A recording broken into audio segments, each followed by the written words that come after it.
Good afternoon and welcome to the September 18th CRA meeting, the City Council sitting as the Community Redevelopment Agency. We will start the meeting. Do we have an approval of minutes from the August 14th meeting?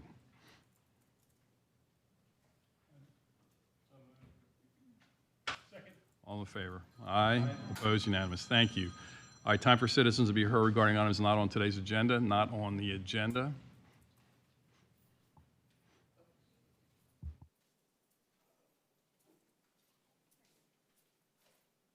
Speaking from here? Yes. Okay. This is my first time here. Good afternoon, you all. I just wanted to, well, first of all, Mohammed Abdul Rahim. I'm at 1028 North Madison Avenue, Clearwater, Florida. I just want to be able to go on record, being that this is something that's just coming up before us. And when I say us, I'm talking about representing the North Greenwood CRA. That a land developer has actually purchased some property that has the potential of impeding wetland areas, a preserve that is within the CRA boundaries. And I just want to go on record of letting you know that we are totally against that, because the preserve on Stevenson Creek is the only natural preserve that's actually left within Clearwater. And hopefully we can use that preserve to actually enhance our area. And I would hope that you would take that under consideration for future land development. Thank you. Thank you. Anyone else?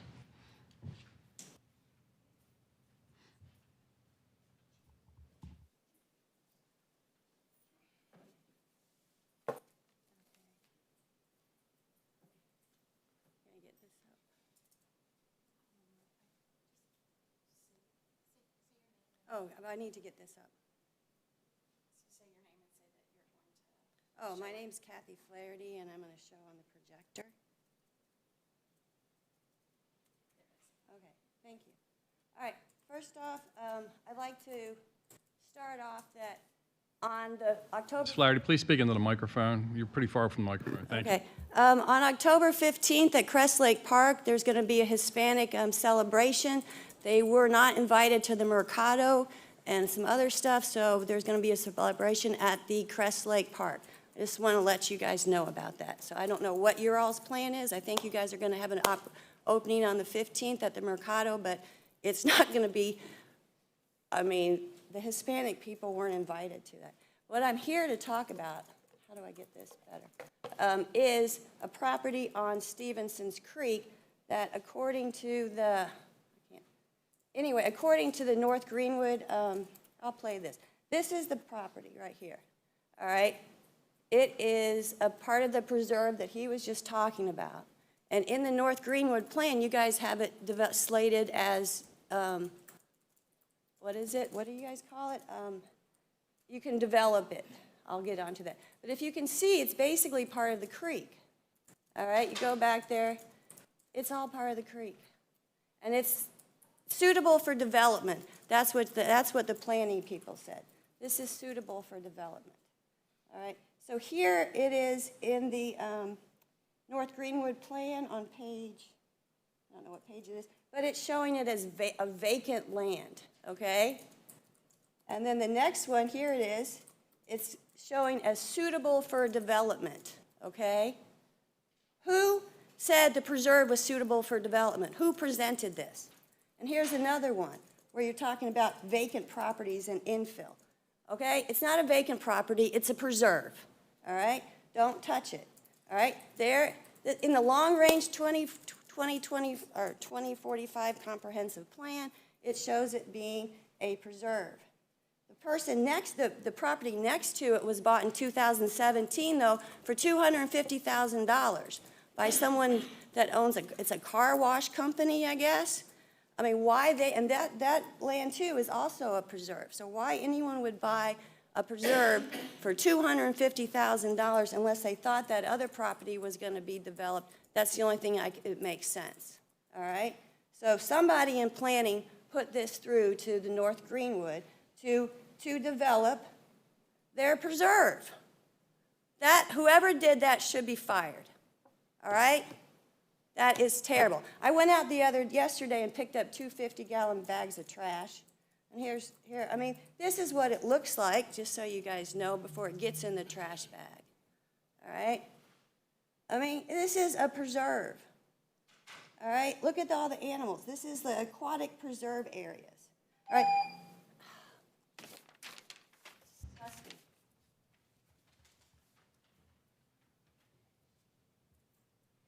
Can anyone address those properties, or is that something we'll get back to somebody on? Okay, we'll get back. Thank you. Any other citizens to be heard regarding items not on the agenda? If not, let's move into new business. At 4.1, Clearwater Urban Coalition presentation from Marilyn Turman, the Director of Communications. Good morning.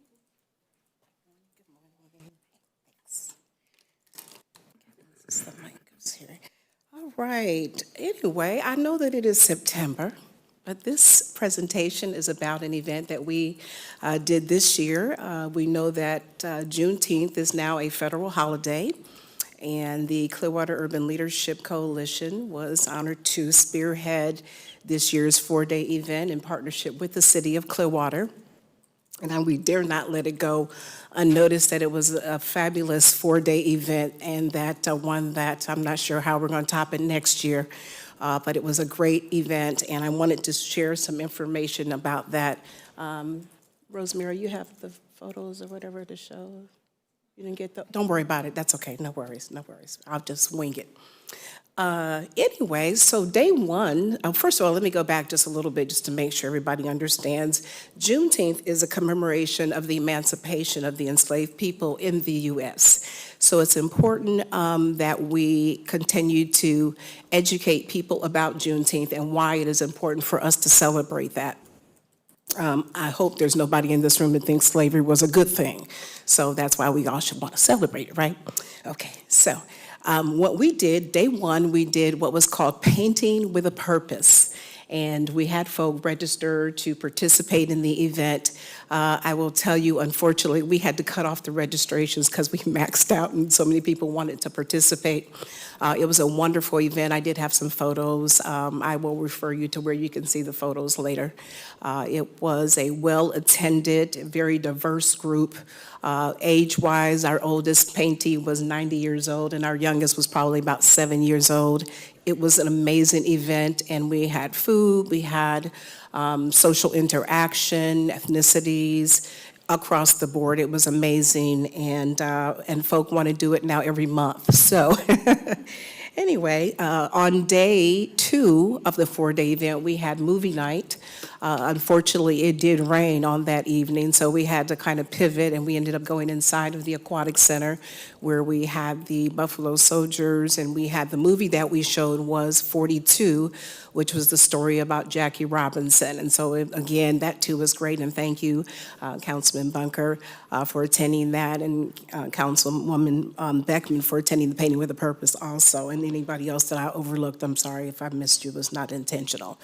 On that Saturday was our fashion show, our business expo and fashion show and dance. And let me tell you, we had a lot of fashion with flair. We had our Clearwater's finest. We were able to have not only our city manager, Ms. Jennifer Poirier, our city councilwoman, Lena, I'm going to mess it up, Lena. I'm sorry. I can never get your last name right. Lena T. How about that? And some others who also participated in the fashion show. And it was a wonderful evening as we were expressing our fashion, our expression of fashion through our cultural expression of fashion. And then we also had a business expo, so we were able to showcase a number of businesses that came and set up and shared their products and services that they had. And then of course we ended it with a wonderful, fun dance. And then on day 4, we had the gospel experience, which happened to be one of my favorite, and we call it experience for a reason, because it was just that. And it was the gospel that got us through for those of us who have, who our history and our legacy the gospel experience is what gets us through. And so I really wish more of you could have attended that event. But we thank the city of Clearwater. Again, our goal was to educate and to celebrate Juneteenth, and I think we did just that. And we appreciate the partnership with the city of Clearwater and look forward to next year. That's it. And I'll get the pictures. I'll send. Oh, I gotcha. Okay, wonderful. So she'll get the pictures to you. So thank you. Thank you very much, Ms. Term. Great presentation, and we appreciate that. Thank you. Okay, 4.2, provide an update on the Mercado construction. I would like to introduce Kat Corcoran to come forward to provide an update on the Mercado.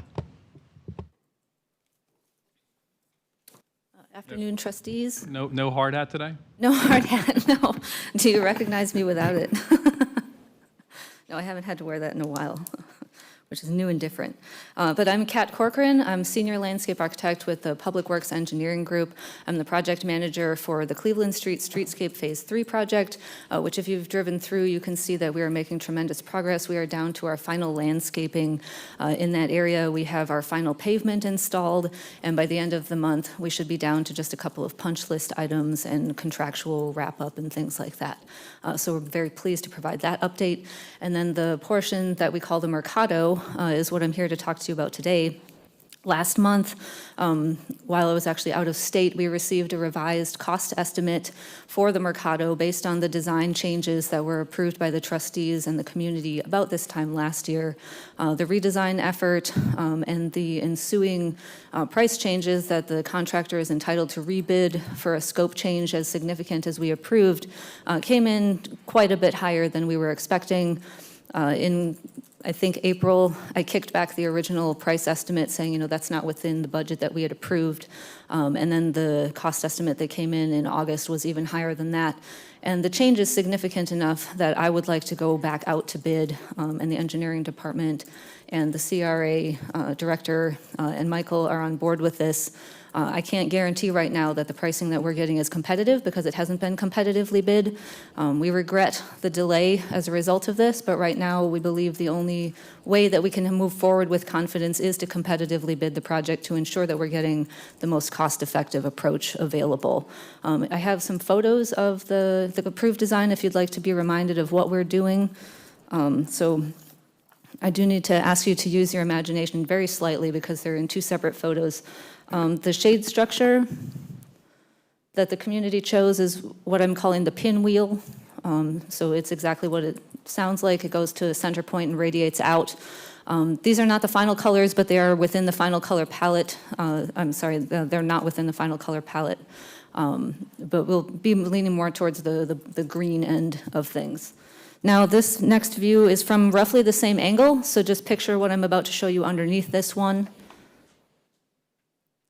The community chose to add a turf section underneath. The original design was purely hardscaped plaza area. They chose to add this turf space underneath that shade structure because they wanted the space to be more green. We did do as much value engineering as we could to get all these prices under control, but of course we know that what's happened between 2021 when the space was originally bid and now is a very different story. And like I said, when we make significant scope changes, the contractor is entitled to adjust their pricing to current value. So with that, there are a couple of items that I would like to retain from the original contract. One item that we were successful in value engineering was the shade structure itself. So that contract right now, USA Shade is technically a subcontractor of Gibson Register. That's the contractor for the overall streetscape and Mercado. They are amenable to transferring that contract directly to the city. We've already had about $90,000 of sunk costs into that line item, and that will fit into the approved budget that was cleared by the trustees back in 2021. And there will be even a little bit of cost savings handling that as what we call an order direct purchase item rather than putting it as a sub under whichever contractor we take on board. That $90,000 of sunk costs goes to their final engineering, a deposit that's required for the piece itself, and then we also did receive some anchoring bolts that will hold and will be utilized for the final installation. So for that reason, I believe it's impractical to rebid it, and because I'm comfortable with that price out of all of them, I would like to make sure that that doesn't also escalate when we go back out to bid. Furthermore, right now, the Mercado space is just kind of open land. We have our silt fencing in place, but not much else. There are a couple of things that I would like to install before Gibson Register leaves and we go back out to bid. And that includes conduit to support Duke Energy's lighting. So right now, we have lighting on the other sides of Cleveland and Gulf to Bay, but I feel like that corner will be significantly safer if we can go ahead and install Duke Energy's permanent lighting. So that's something that we won't have to pay for again when this is rebid. And then finally, to install sod over the surface of that landscape so that we don't have any stormwater effects, any washout issues while we're waiting. And I do anticipate having this publicly posted for bidding within the first week of October. And I'm happy to answer any questions you have. Any questions or comments?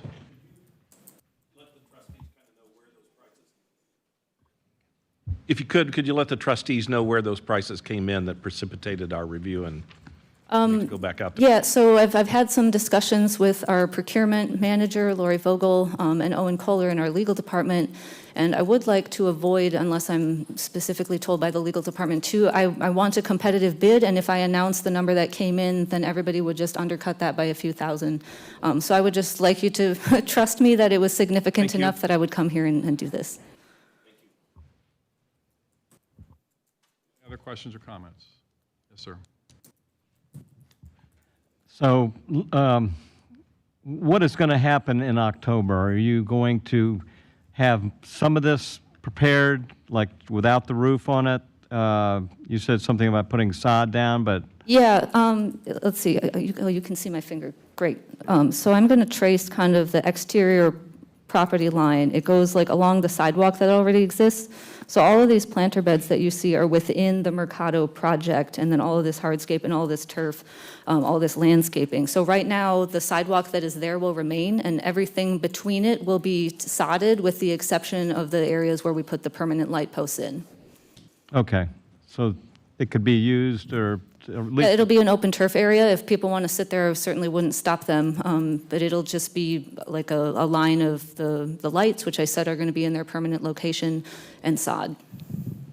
And what did you anticipate for going back out to bid and then awarding the bid if it comes in? Yeah, so like I said, I'd like to get it posted the first week of October. And then because of the value, we have to post it for 30 days, and then it's our normal procurement process from there. And so we'll bring it back to you the earliest available trustee meeting after we get our pricing. Okay, thank you. Okay, so what are we going out to bid for? So we're going out to bid for the irrigation, the landscape planters. You can see the landscaping itself, the hardscaping, and the structural base of the shade structure. So we're going out for the... all right, you said- Mercado. Yeah, so all those raised beds, the circle beds, that's not included? So that... No, it will be. It'll be part of the bid. Part of the bid, all right. So the only thing that people are going to see in October is, this kind of looks sort of like a heart-shaped thing, the green. Will that be cut out like a heart-shaped thing? No, so I'll trace the limit again. So, So it's just going to be a big square with green? yeah, it's like a big triangle, and so this will all be turf, everything that I'm circling. So I'm not going to build yet any of these planters. These came in, like the cost of the concrete came in significantly higher. That was a really significant jump. Like I said, we pushed back on that and tried to value engineer that and weren't successful. So all you'll see is, it's kind of, I don't know if it's showing, it's a slightly darker gray here. You see that? That's already installed. That will remain. Everything else inside that line will just be those permanent lighting fixtures and sod. And did we lose this because we didn't get it completed within the time of the contract before? No, and we're not really losing anything. I'm recommending that we go back out to bid because of the cost jump. It was the redesign effort that entitled the contractor to rebid it. What's the redesign effort that we did? Is it simply the sod underneath the shade structure was No, redesigned? it was the sod and the redesign of the shade piece itself. The shade structure shade and the structure, sod? yeah. And the sod, that's it? Well, I mean, those, I could go into more technical detail of like the ripple effect on construction that these things had, but this represents a scope change large enough where they were entitled to give us updated pricing. Okay. And we've spent $90,000 so far on the shade structure? Yes. And what did we get for that? So we got their final engineering, because the shade company that builds and provides that, they do their own engineering component of that. There is a lot of utility work that we installed underneath here as part of the streetscaping project, and so they had to coordinate closely with that, make sure everything was buildable. They did their own value engineering process for us, so we are getting the best price. That takes, of course, time and professionalism. And then, like I said, we also were required to make a deposit on the piece so that they could get portions of it into, like, ready for fabrication, and then the bolts that I mentioned, which we have received and we will retain. So we're going to retain the bolts, and are we going to go with that company for the actual piece that we put a deposit down Yeah, on? so like I mentioned, they're amenable to transferring their contract from being currently under Gibbs and Register to directly working with the city. And so are we going to have some kind of a ribbon cutting in October or the end of this month if we're not complete? Ann and I have talked about that, and I think initially the Hispanic Heritage Festival was going to be held on the streetscape, and we were going to combine that, but right now I don't believe that there are any plans for a streetscape-specific ribbon cutting. Okay, so I don't see anything there that looks like, I remember, a few years ago, we had kind of a wall, like a half wall that people talked about putting art on. I don't see that depicted anywhere, so what we're going out to bid for is it simply those planters and installing the shade structure? So it's the planters, and these haven't changed significantly. We didn't have a contiguous wall. We've always had, I call them bubbles. And the public art, Amber, she's going out to bid for putting tile mosaics around the base of each one. Which I think will be very beautiful. So that hasn't really changed the location of them, and whether they're combined with others. That did have to shift as a result of the shade piece that we chose. Like everything has to physically fit in the space. It'll be hardscaping. It's all the landscaping and the irrigation required to support it, bringing infill for these planters. We are providing an electrical junction box at one end so that you can come and plug and play like an inflatable movie screen or something like that. And then, the turf area, that required a massive change to the irrigation program, of course. The changes to the other side were insignificant, but we did adjust a ramp a little bit and things like that. So it'll remain some sort of natural grass. It's not going to be artificial turf. Correct. I have not received direction to pursue artificial turf. At the time all of this design was happening, we had not yet passed the ordinance allowing it in public spaces. I think that would further increase that line item cost. Of course, it would cut down your irrigation, but the upfront investment on artificial turf is significantly more. Okay. And so as of now, there's no half wall expected somewhere? No. Okay. Okay, anything else on this item? All right, thank you very much. 4.3, please. Approve an interlocal agreement between the City of Clearwater and the Community Redevelopment Agency to provide staffing and administrative services for the CRA, provided for the reimbursement of certain expenses by the CRA to the city, and authorize the appropriate officials to execute same. Good afternoon, trustees. Ann Lopez, interim CRA director. This item before you is the annual interlocal agreement between the Community Redevelopment Agency and the City of Clearwater. The CRA agrees to provide TIF funding in an amount not to exceed $982,526 for this contract year. This includes $947,324 for staffing and roughly $35,000 for city internal fees. This cost has increased over the current year that we're in, and that's due to the increase of CRA staff currently. And I'd be happy to answer any questions. Any questions on this item, comments? Yes, ma'am. Can you just share with me how many staff are associated with the CRA? As of right now, we have 5. And it's for both CRAs, correct? Correct. Okay. Thank you. Anything else? Okay. Do we have a motion for this? Move. My mistake. Kathy Flaherty.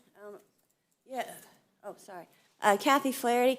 I really have no problem with you guys coordinating paying the CRA staff, but the problem is the CRA staff doesn't work for the people that live in the CRA community. They tend to work for the people that manage the downtown area. So I don't know if we need that many CRA staff, because they don't really do anything that I've seen. I mean, the Mercado, I mean, that's been going on for years now. I mean, not once have they gone out and outreached the Hispanic community. We could get a Hispanic-speaking person in the CRA. That would be a bonus. We don't have one. We don't have anybody. Do you speak Spanish, Ann? Okay, well, you haven't engaged the Spanish community in my neighborhood. So that would be good if you had someone that would, maybe go out and talk to them. That would be a good thing. So I have no problem with you guys staffing the CRA and all that and spending the money on staff, but it would be good to have the staff actually do something for the CRA. Anyone else want to speak to this item? If not, do we have a motion? Move to approve item 4.3. Second. All in favor? Aye. Opposed? Unanimous. Thank you. 4.4, please. Approve an interlocal agreement between the Clearwater Community Redevelopment Agency and the City of Clearwater provide CRA funding in fiscal year 2023-2024 in an amount of $257,642.91 to underwrite the cost of additional community policing services by the Clearwater Police Department in the downtown CRA to address quality of life issues, drug dealing, and homelessness, and authorize the appropriate officials to execute same. Again, Ann Lopez, Interim CRA Director. First, I would like to mention that this morning we did find there was an error in the calculations for the salary for the police department. So we have provided to each of you a redlined interlocal agreement as well as changes to the staffing costs for the 2 police officers as part of this interlocal agreement between the Clearwater Police Department and the CRA. Quality of life issues, drug dealing, homelessness, they all negatively impact the downtown redevelopment plan. The additional community policing resources are needed to effectively address these issues above and beyond the level that's provided by routine road patrol functions. An allowable funding source of this active item is to use CRA funds. Florida statute allows for the use of these funds for community policing initiatives in the CRA areas. The CRA and the Clearwater Police Department have reached an agreement on a proposed scope of service and terms delineated in this interlocal agreement. Included in the proposed scope is the delineation of specific measurable crime reduction targets by which to monitor the success of the initiative. And the price change for the staffing for the 2 officers is $249,746.46. And with that, I would like to introduce Major Burnside, who will be able to provide an update and answer any questions from the Clearwater Police Department.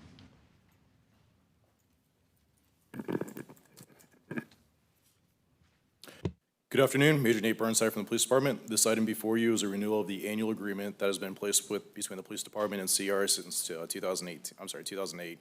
The agreement provides funding for 2 fully equipped uniformed police officers with the primary responsibility of providing enhanced law enforcement services within the CRA boundaries by working in partnership with CRA staff, business owners, residents, and code enforcement to reduce crime and enhance quality of life. These 2 officers will work directly with the police department's downtown bike team, which will be used as a force multiplier to suppress crime. Exhibit A of this agreement has been amended based on projected employee cost. The Budget and Finance Office has provided a total amount of $249,746.46. The objectives are contained within the agreement and have been updated based on the previous reports. An area to highlight is that the PD will be coordinating with CRA staff to host a minimum of 6 community outreach meetings in the CRA boundaries with residents and business owners. The objectives under the current agreement are in line to be met, and you'll be provided a report at the conclusion of the fiscal year. I'm available to answer any questions if you have. Any questions or comments? Thank you. Thank you for the police report, too, that you provided earlier about the crime stats I had. First of all, it's wonderful to see the crime's gone down significantly. So thank you for all those efforts. The 6 community outreach meetings, that's per year, It's a minimum, yes, a ma'am. minimum? And what kind of things do you hope to glean from those meetings? Well, the first is obviously providing those monthly stats, bi-monthly Yep. stats, if they happen bi-monthly, but it's another way for us to engage the residents one-on-one. Sometimes we rely just on that tip information coming in, and when that tip information comes in and gets processed through the police department, sometimes we're a day or two behind. And to be honest with you, I don't think business owners or residents are taking advantage of those tip lines. So it's for us to have face-to-face encounters with them, and get more of that direct what exactly is happening out in the community. Will the code enforcement, you think, officer be part of that? Oh, we'd like Those to. meetings? I Okay. can't speak on their behalf, but yes. Okay. And then can you give me the general area of Zone 4 versus Zone 7, Sure. please? Actually brought a map, if we can.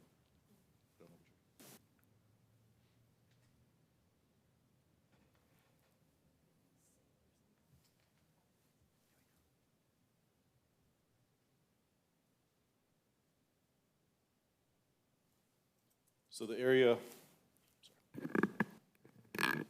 it's split right in the middle with the red line. So everything from the red line, obviously down to the water, would be Zone 4. And everything from the red line leading up east to Highland would be Zone 7. Okay.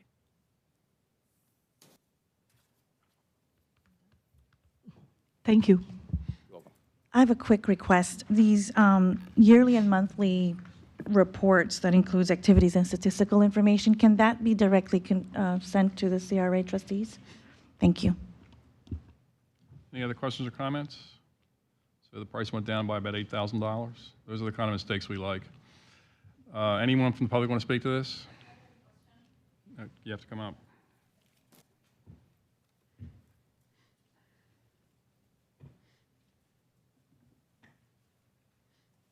Hello, everyone.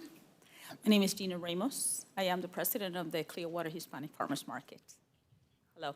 My question is that for the police department, this allocated budget, I understand 6 events per year. So would that mean that the nonprofit organizations will not be billed for the policing department because it's already covered, they have already been paid? Can you clarify a little bit about that, please?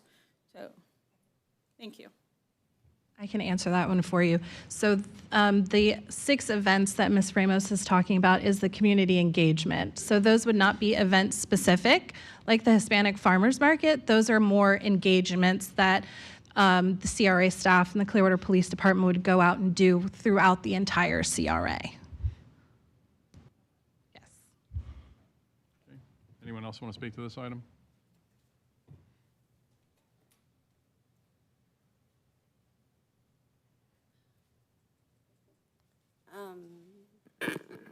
Kathy Flaherty. All right, the police. I usually am really supportive of the police out there doing the CRA.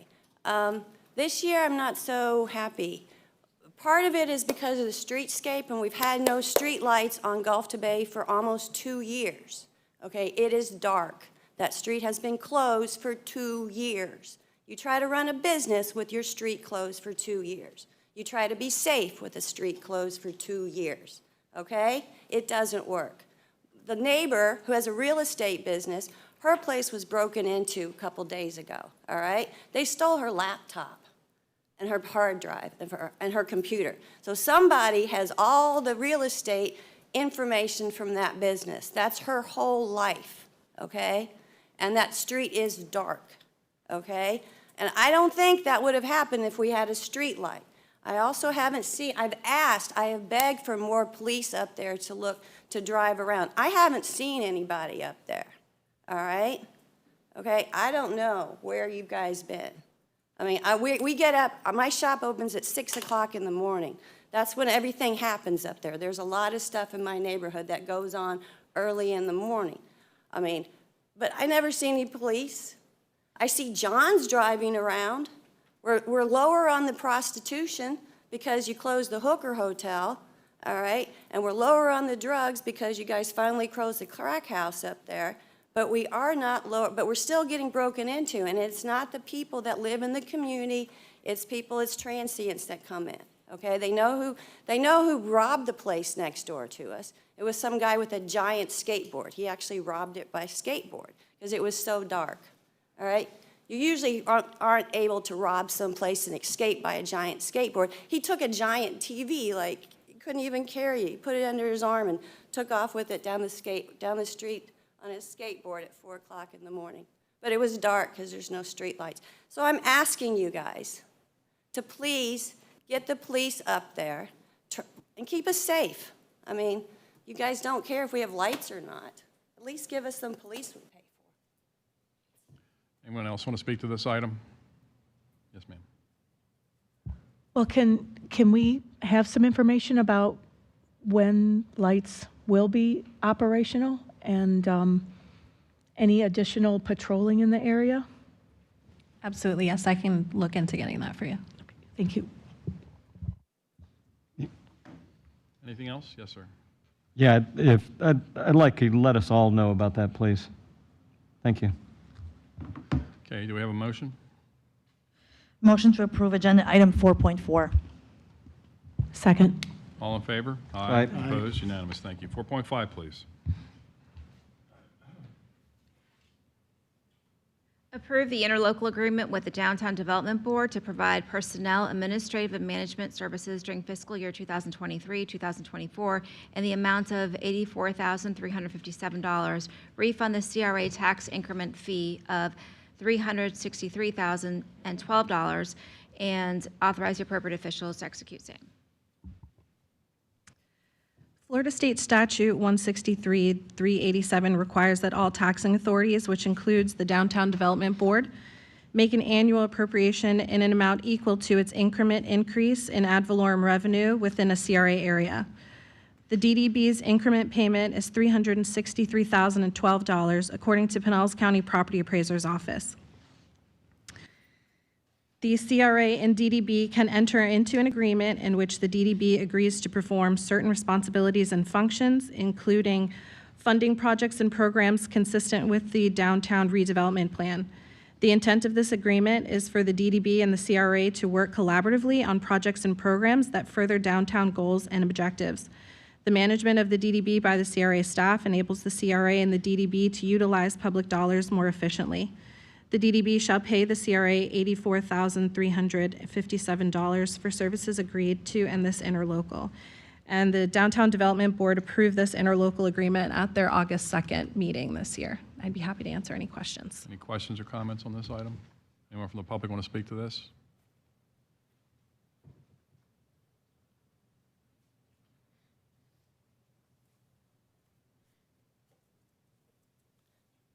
Kathy Flaherty, here to speak about this. All right. How do I get this?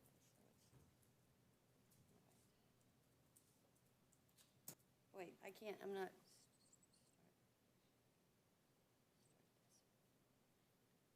All right, we're going to go. All right. Okay. See if I can get this up. Okay. You ready?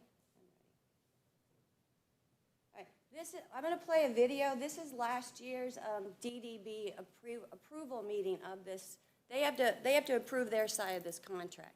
Basically what it is the CRA gets money through property taxes, okay? The downtown development people, if they pay property taxes, they're going to pay the CRA. I pay property taxes, I pay the CRA, okay? They're not special. They operated separately from the CRA for a long time, and then there was an ordinance that came in that wiped the DDB, basically their powers out. They used to be part of the development part of the city. Basically, the CRA took that over. That was in 1993. In 1999, they did this agreement, so the DDB could basically get their money back. I guess that they paid their taxes. I'm not really sure. Still trying to figure that one out. But they're separate entities, and this is a contract. This is what last year when they agreed to get paid and staffed.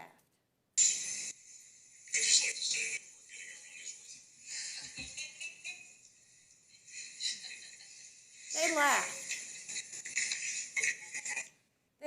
They laughed after they got paid. They know it's a joke. They get so much money, and then they also get power they get power for the city. It's ridiculous. Nothing gets done, okay?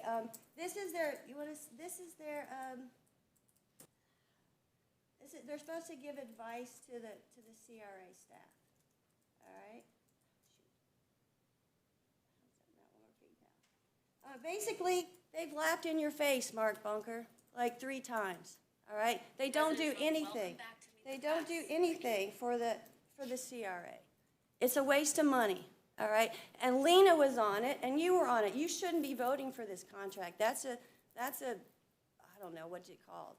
I mean, you help, they don't want to do blight mitigation, they want to do development. They've gone and they've helped change permit codes. Why do you think these buildings are going up everywhere? I mean, you got Michael Delk in charge of the CRA and in charge of planning, all right? They're all cohesive, all right? We get nothing done, but the downtown gets all this building and stuff, all right? I've sent you so many videos of horrible things that this board has done, all right? And laughed. And you guys still vote for them. It's a contract, all right? They existed 10 years before they were contracted, and the only reason they contracted is because the state wiped out their privileges. You guys are going to vote for however you want. Anyone else want to speak to this item? Any comments, questions? We have a motion? Second. All in favor? Aye. Opposed? Unanimous. Thank you. 4.6, please. Approve the fiscal year 2023-2024 Community Redevelopment Agency budget, adopt CRA Resolution 23-02, and authorize the appropriate officials to execute same. The purpose of this item is to adopt the fiscal year 2023-2024 Community Redevelopment Agency budget. The CRA has aligned its proposed project expenditures to facilitate future redevelopment of downtown through the implementation of the downtown plan. Some major highlights of this proposed budget is the tax increment revenue of $6,094,622 is an increase of $654,664 over the amended 2022-2023 budget, reflecting an increase in taxable value of both the original CRA and the expanded CRA, which is considered the downtown gateway. The CRA funds are divided between operating expenditures and project funds, and the operating expenditures include services, supplies, and expenses that occur during the fiscal year that are primarily used to conduct the CRA's day-to-day operations. Project funds include interlocal agreements, capital improvements, and fundings for established programs who work to extend beyond one fiscal year. Operating expenditures have increased by just over $35,000 from the current year, and that's to account for the additional staff. Transfers out are the interlocal with the City of Clearwater and the downtown of the Clearwater Police Department, which are found as part of the general fund and community policing. Those lines total $1,240,169. The remaining city TIF revenues have been allocated to community engagement, economic development, transportation, and housing. The county funds of $2,581,329 for this fiscal year are restricted to capital improvement projects, housing, and land acquisitions, and those have been allocated to economic development, transportation, and housing. And I'd be happy to answer any questions. Any questions or comments on this item? Thank you. So just to be clear, this 6-year budget is for the downtown, or the downtown CRA? This is correct. Okay. And then your last item that you read about the county TIF funds of $2,581,329 are restricted to capital improvement projects, housing and land acquisition. Can you let me know, what, so we have $250,000 going to economic development. I imagine what their intent is, but can you clarify what they're going to use that money for? So our intent to use that under economic development are for facade improvement grants. Those are some items that we can use county money for. We can also use it for if there needs to be any sort of environmental work for land acquisition. Okay, so I don't understand how, I thought that the $250,000 allocated to economic development, I didn't think it would be for facade work. I mean, I thought it would be for land acquisition, but that can be used for environmental remediation as well? So the economic development, transportation, housing, those are the titles of the project funds. About 2018, the county provided an outline or a guide for CRAs in the county that showed us how we could spend our money. And so in 2018, we kind of revised what our project funds look like to allocate based on those descriptions. So it was economic development, transportation, infrastructure, housing, community policing, community engagement. So that's from 2018 was how we revised our project codes. It took us from about 25 to about 10 project codes. So all right, great. And so economic development, the $250,000 we have earmarked for facade grants, facade improvement grants, or environmental work. What's the $250,000 for transportation? What are we thinking that's going to be used for? For that, we're going to be contacting, our thought is to look into providing improvements to the Pinellas Trail within the downtown. Really, improvements to the Pinellas Trail in our section of the Pinellas Trail? Isn't it the county's responsibility to maintain the trail? It is the county's responsibility to, but we can enhance. So, yeah, what does that, we're not sure what exactly that looks like, but that's what our goal is. And I know we talked about, you had mentioned bringing the trail, looping it in, getting more directionals into Coachman Park, which I think is a great idea. So that might fall into that as well? So Correct. transportation can be trail, bicycle, transportation, okay.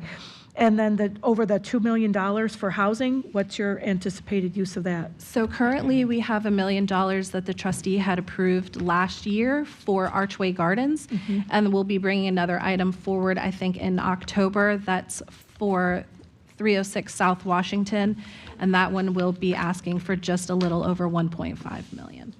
Is that the Peter Leach one? Yes. So he's going to be asking for $1 million more? It's encompasses of total, so it's two separate projects. For the $3 million, that's Archway Gardens, and then this project that's for Peter Leach, it's around $1.5 million. Okay, so the $2,081,000 is for part for Archway and part for the Leach 306 project. South Washington, yes. And you'll bring that forward in October for that Washington? Yes, Is that the final money for him to get it going? It's my understanding that that will be the final. Thank you. You're welcome. Anything else? Okay, anyone want to speak to this item? Not, do we have a motion? Motion to approve agenda item 4.6. All in favor? Aye. Opposed? Unanimous. Thank you. Director's report. So I just have a few updates for the director's report. We have a total of 25 North Greenwood community grants. I did have in my notes that 21 of those have been signed, although I did get additional 3 more. So I have just one that is outstanding that we've not received signature on. We have 15 who have gone out for payment as of last week, and there's more in the queue for this week. I've been in contact with all of the applicants through the approval process, and I had the opportunity to be part of the orientation that the Clearwater Urban League Coalition is providing as part of their grant that they received for the North Greenwood. We do have some upcoming new businesses. So in the 1100 Cleveland Street, there's Lazario's Italian Kitchen and Red Bar. That's currently open. They're doing a soft opening right now, and CRA staff will be meeting with him this week to talk about how we can help them moving forward. And there's also looks to be a Flawless Beauty Loft on the other side of that location. We've reached out to them. We do have a couple locations in the Gateway that staff has been working on to help provide them with some business renovation grants. Nash Keys, which is in our 500 block. They are currently in their temporary location, which is the old Flamboyant restaurant, and that's currently where they're holding their Nash Keys. They're doing themed nights, and once they receive their certificate of occupancy, they will move into their permanent location, and then they'll begin renovations on the Prelude Sports Bar. We do know that 530 Pub has closed, and the other one that I noticed just by on my way in was Waxing Willie's Car Wash, which was right on the corner. We noticed that one had closed as well. So we haven't been able to reach out to them, but I have directed staff to reach out and see if they can find out. We did do a downtown Clearwater survey, and we asked just 5 really quick questions, which was what type of business would you like to see in downtown? And I will provide the trustees with all of the information from that survey, but some of the top responses were restaurants, bars, and ice cream. And then when we asked specifics, the top choice was Trader Joe's. We also asked them what type of activities they'd like to see in downtown. It was markets, art, farmers markets, and your home zip code. So the majority that we received was from Clearwater, Safety Harbor, and Largo. And of that survey, there's, again, a total of 302 submissions. Just a little over 31% of them stated that they visit downtown more than once a week. CRA staff has been working with the marketing manager for Ruth Eckert Hall to coordinate with the local merchants in downtown. And one of the things that they're hoping to be able to partner is hosting after parties for concert nights, helping to promote concerts, doing themed nights. We do have the Hispanic Heritage event, which is being organized by Dina Ramos of the Clearwater Hispanic Farmers Market at Crest Lake Park, October 15th from 4 to 7. Those were the only updates I had. Okay, any questions or comments for the director? Yes, ma'am. Can you comment on outreach to East Gateway neighbors, residents, businesses for engagement on the Mercado, that we do call it the Mercado, not Mercado Festival Core or anything like that, and that there is, you know, I know your staff works hard, but can you comment on your process of outreach to the community and engagement and bringing diverse people to the table? Sure. So one of the things that was an initiative prior to my sitting in this role was we did have a survey that had gone out to the business owners and the community members. CRA staff had done that. They had gone out to speak with them specifically regarding the Mercado, and this was before we knew of any delays in construction. It was, do you know about it? What would you like to see? So those were conversations that staff did have one-on-one going out into the community. The other thing that I have asked is that they're just weekly out there going to just touch base, you know, show them who you are, reintroduce yourself. If there's anything that we can do to help, you know, provide that information, and know that even if we are not the resource, we will help you to find an answer. So that's one thing that I am asking staff to do, not only in the Gateway, but in downtown as well. Thank you. Anything else? Yes, sir. Can you tell us what the folks you surveyed said they'd like to see in the Mercado and how it would be used?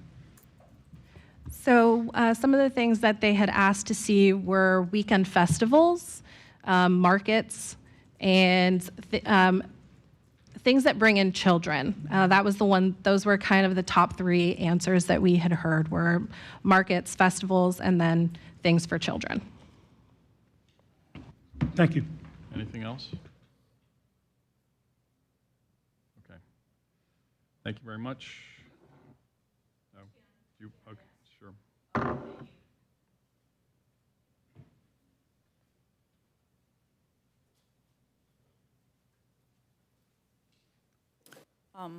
Dina Ramos, president of the Clearwater Hispanic Farmers Market.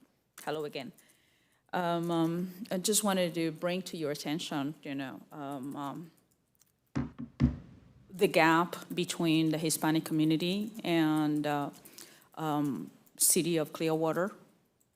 We are definitely working to change that, and that's why one of the meetings that we had with Ann just about a week ago, we brought in about 8 different organizations, Hispanic organizations. And so it is extremely important that we build a relationship with the city. We want to be part of what happens in our community. After all, you know, we are the biggest minority in the state, in the nation. But I just wanted to stress the importance about working with the Hispanic community and not for the Hispanic community. We're more than willing, and so in regards to the Mercado Plaza, for example, we are definitely interested in that particular location because it actually happens to be in the middle of the biggest Hispanic community concentration. And so we take it very personal, you know, that is in our backyard, you know, it's among, you know, the Hispanic businesses. And so we would like to be part of the grand opening, and not only to be part of the grand opening at the Mercado Plaza, but also to have monthly, if not weekly, events that will bring families with children. Our focus, the Clearwater Hispanic Farmers Market, focuses on families with children, which is why we constantly, for the last 4 years, we always bring children, families with children, educational workshops and resources that connect people with it. And so this is something that we are very much striving to change. And I know that Clearwater is doing, you guys are doing a whole lot of changes, and I commend you for that. Thank you, Ann. And thank you, everybody, all of you. And so little by little, I believe we can do this, we can change. And so people are the greatest resources of a government. And the government actually works for people. And so I'm here to represent all of these organizations, you know, LULAC, Unimix, you know, a whole lot of other organizations that are willing, not many of them are willing to come to the table because certain red tapes and bureaucracies around. But I'm here to tell you that I believe that can change. We want that to change, and I believe that we can do it. And so we want to be part of the decisions that the city government makes for the Hispanic community. That we want to be involved in it. And so just like the previous lady mentioned a little bit ago, we would love to have a volunteer seat, if that is any way possible, when CRA or when the city, you know, people that come out of the community and sit with you before a final decision is taken, that you could hear the heart of the people, and it would bring ideas and solutions, suggestions, that we can be part of it. So thank you. Thank you, everybody. Thank you. Anything else? Yes, sir. Yeah, just a few weeks ago, the mayor and I and Councilmember Teixeira went to the Sister Cities signing ceremony, and I was overwhelmed by the response there. How many people showed up for this, and what a great time we had. Music, food, it was a real celebration. And we do need to do a much better job of reaching out and interacting with the Hispanic community. Thank you. Thank you. One thing, since you brought that up, that following that meeting, I was approached by a gentleman and his wife that had 50 young people playing basketball, and they were complaining they had a hard time getting courts. I gave them the name of the executive director of Clearwater for Youth, who runs programs in the North Greenwood Center and other areas, and they said, please call, and they never called.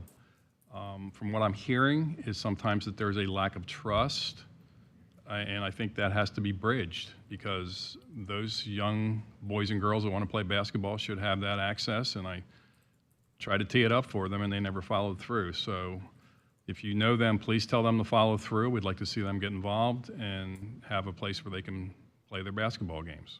So, all right. Yes, ma'am. I actually have several meetings coming up with several community leaders within the Hispanic community where we're going to be targeting the actual young adults who have a lot of influence over the parents because they will be the mediators between the government and their parents, and hopefully we can get some more engagement that way, because besides the language barrier, there's also a trust issue. And so we're actually going to do some brainstorming in the next 2 weeks on how to engage the community in creative ways. And one of them is to engage the actual children, the young adults, the teenagers, and use them as a way to bridge that gap. So we're working on it. Okay, anything else? All right, good meeting. We are adjourned. Let's take a break, and we'll start the council meeting in a little bit.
Good afternoon, and welcome to the September 18th Clearwater City Council work session. As a reminder, work session is, there are no public comments allowed during the work session. We appreciate in advance your cooperation. Let's go to item 2, City Manager reports. Provide direction on proposed policy to maintain the City of Clearwater's urban forests. Hi, Dan Slaughter, Assistant City Manager. As you recall, back in January of this year, the staff updated council that we were going to suspend our urban forest management program to just reevaluate our policies. And many of the issues that we encountered at that time appeared to be centered around communication with the public. We looked to our strategic plan for our primary guidance, of course, looking at environmental stewardship that was very specific to tell us to protect the conservation of the urban forest and the public green spaces.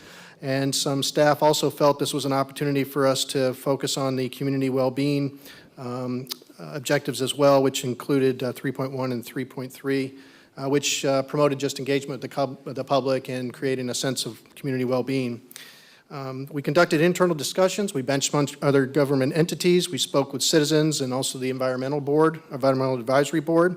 And you have a document attached to this agenda item that provides a high-level policy for the council to consider for review and feedback. Some of the items in the policy, the city staff, specifically Public Works, would restart conducting regular, reoccurring inventories of our trees broken into the 5 zone, rating trees once a year. There are about 20,000 trees, and this was a pretty, I thought, well thought out process by our Parks and Recs department. The city would remove trees rated that were 0, which is dead and decaying, and we basically followed the rating system which is already enumerated or described in our development code. There is a notification process moving forward that will require multiple overlapping methods to contact our residents. The residents or tenants of an address would be notified by personal contact, door hangers, or phone contact, and no work would commence until at least 48 hours after all 3 methods have been attempted until one is successful. In addition, there is also, if there is an active neighborhood association within that particular community, that notification would also be shared with that neighborhood association as well through our neighborhoods team. The resident or tenants will be permitted to maintain trees that are in the right-of-way in front of their residences, much like they maintain grass, which is an activity that's allowable in some of our neighboring jurisdictions like St. Pete, as long as those activities were in compliance and consistent with our current code for permits for removals and such, and that would obviously be activities that would happen at their own risk. The city staff will remove trees on private property only in emergencies, and in circumstances when the tree is in both the right-of-way and on private property. The staff will be required to obtain agreement with the property owner or elevate that to the Public Works Director so that they can work through any of those nuances to make sure we're all on the same page. The city will begin a tree replacement program, which we did not necessarily have, we had one, but not necessarily, I think, as robust as we'd like to make it moving forward, in which we will seek a goal to plant 5 trees for every 4 that we remove. These tree placements will occur hopefully in the same area of the removal, and if that is not feasible, then we would do it in the same neighborhood or at the last resort within the same zone of the tree. The tree species that would be offered for replacement will have very specific criteria for planting, promoting the philosophy of right tree, right place. And education initiatives will also focus on the proper tree placement, the proper tree care, and also helping residents understand how they can locate their right-of-way property lines to properly place a tree. Staff is also going to develop a program where a neighborhood association can enter into a pact agreement with the city to act as stewards for the trees in their neighborhood or adopt a tree program and provide for those neighborhood associations to earn a form of recognition as the steward of the community trees. We will certainly come up with a very colorful name, but as I worked in collaboration with staff, they were very clear that my skills in that regard were very weak. Trees will be planted, if trees are planted in the narrow right-of-way between the sidewalks and the roadways, we will certainly identify particular species in which they can safely flourish without damaging critical infrastructure. And the feedback from the Environmental Advisory Boards, which we engaged them on May in the early of this process and also shared this particular document that you have today with them, received pretty favorable comment. There was a request that we sought to replace the trees that we had already removed out of Zone 1 and portions of Zone 2, which we had done previously, and we're certainly going to look at that and see if we can do that within the budgetary constraints we have, and if we can, we will certainly use that as a starting point for our tree planting program. And other feedback included how we were going to address invasive trees Certainly invasive trees that are in the right-of-way, and our code is very specific on which invasive trees can already be removed without permit. We would handle those trees. But I think from the feedback from the environmental boards, they'd like to see something a little bit further. I think we want to learn to walk before we run. I'd like to probably address that probably in the next budget cycle and kind of evaluate what the impact would be. I think they'd like to see us do some form of a grant or outreach program for residents that may have invasive trees in their home, on their own private property, and help address those as well as within some other areas throughout the city. So we're going to certainly be working on that. But I'm more than happy to ask for any feedback or comments or answer any questions. I want to say thanks to Chuck Lane, who was the interim Public Works Director. He did a lot of work on this particular project. So did Matt Anderson, who's certainly a resident expert we have on staff with Parks and Recs, and Samantha Moulet, who was helping me with the neighborhoods engagement. And there's been other conversations we've had with members of the community. A couple are here today as well. Thank you. We'll get you one of those 3-hour training sessions to improve your skill set in that regard. Thank you. Thank you. Any other comments or questions? Questions? Yes, ma'am. So when I reviewed this, this document, I really feel that you covered some of the major concerns that the community has expressed to us, right? The way you inform everyone, protecting private property, having a very positive impact towards the future. I'm actually quite pleased. And I think that this, like you said, walk before running, I think you're actually walking briskly because you are hitting all the major concerns that were at least expressed to me. So thank you so much. And then I have one quick question. If you can kind of let me know, clarify, what makes Clearwater eligible to be described as a tree city USA, loosely?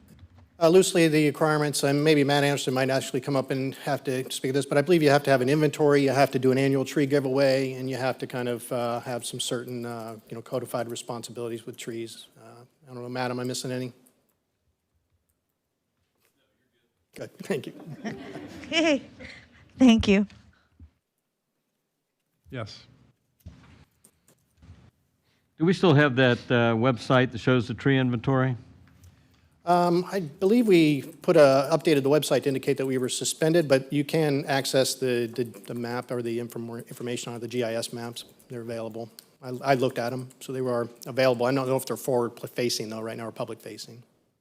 Yeah, Once we get back to doing that, we will do that, get it back forward. I remember seeing it about a year or so, maybe a little more than a year ago. I thought it was very helpful, so thanks. And just to verify, I think the changes are great, but you said no action is going to be taken on an individual tree until one of those 3 methods of contacting the homeowner or HOA would happen? No, we'll do all 3 of those, and then it won't happen prior to 48 hours. So we'll have to have a time frame in which if we don't get any response, we move forward. But we'll do all 3 of those efforts, and then there'll be a minimum wait of 48 hours until we get a response, and then we'll move forward potentially. I'm not optimistic that the moment we put it there, you're going to have it immediately 2 days in. Yeah. Right, but if somebody's out of town for the weekend or longer, and they come back and find out. 100% understand. That's why the phone conversation was very critical. But we still have to do business too at the same time, so we got to balance all that. Now, hopefully, when we engage with like a neighborhood association, that maybe even the neighborhood association tells us, hey, just so you know, that person's on vacation, and maybe they have another avenue to contact them that we don't. But that's the reason we added the phone number as opposed to just a door hanger. Okay. Thanks. Thank you. Thank you for explaining the new tree policy. I appreciate that you reached out to residents and the EAB for some feedback as well. I have a question that kind of follows Councilmember Bunker's about the attempts to contact. So it says the notification process will require staff to, 1, says, make personal contact with a representative of the adjoining property owner. And then 2, place a door hanger, and 3, attempt to contact a representative of the adjoining property by phone. So this is for public property, right? This is certainly, we're not talking about going on private property. Yes, the trees that we would be cutting would be what I'll refer to as adjoining, our trees that are in the right of way, right in front of someone's residence. Right. Okay. And then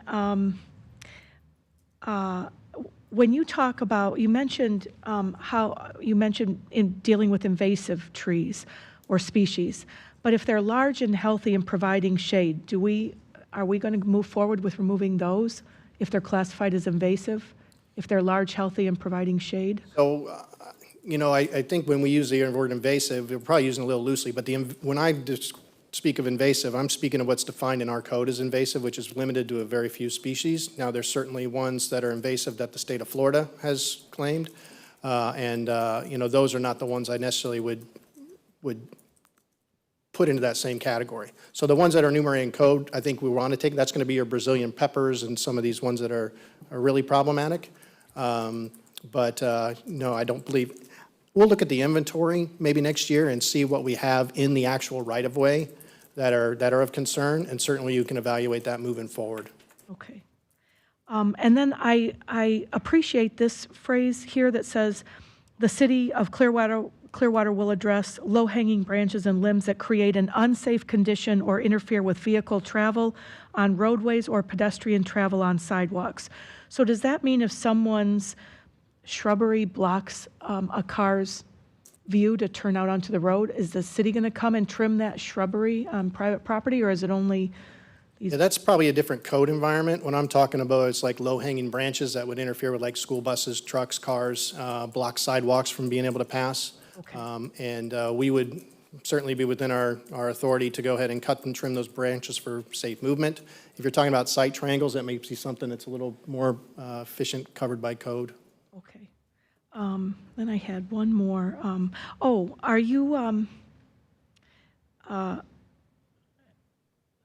so do we have any plans for making amends to any perception of overreach or error earlier in the year?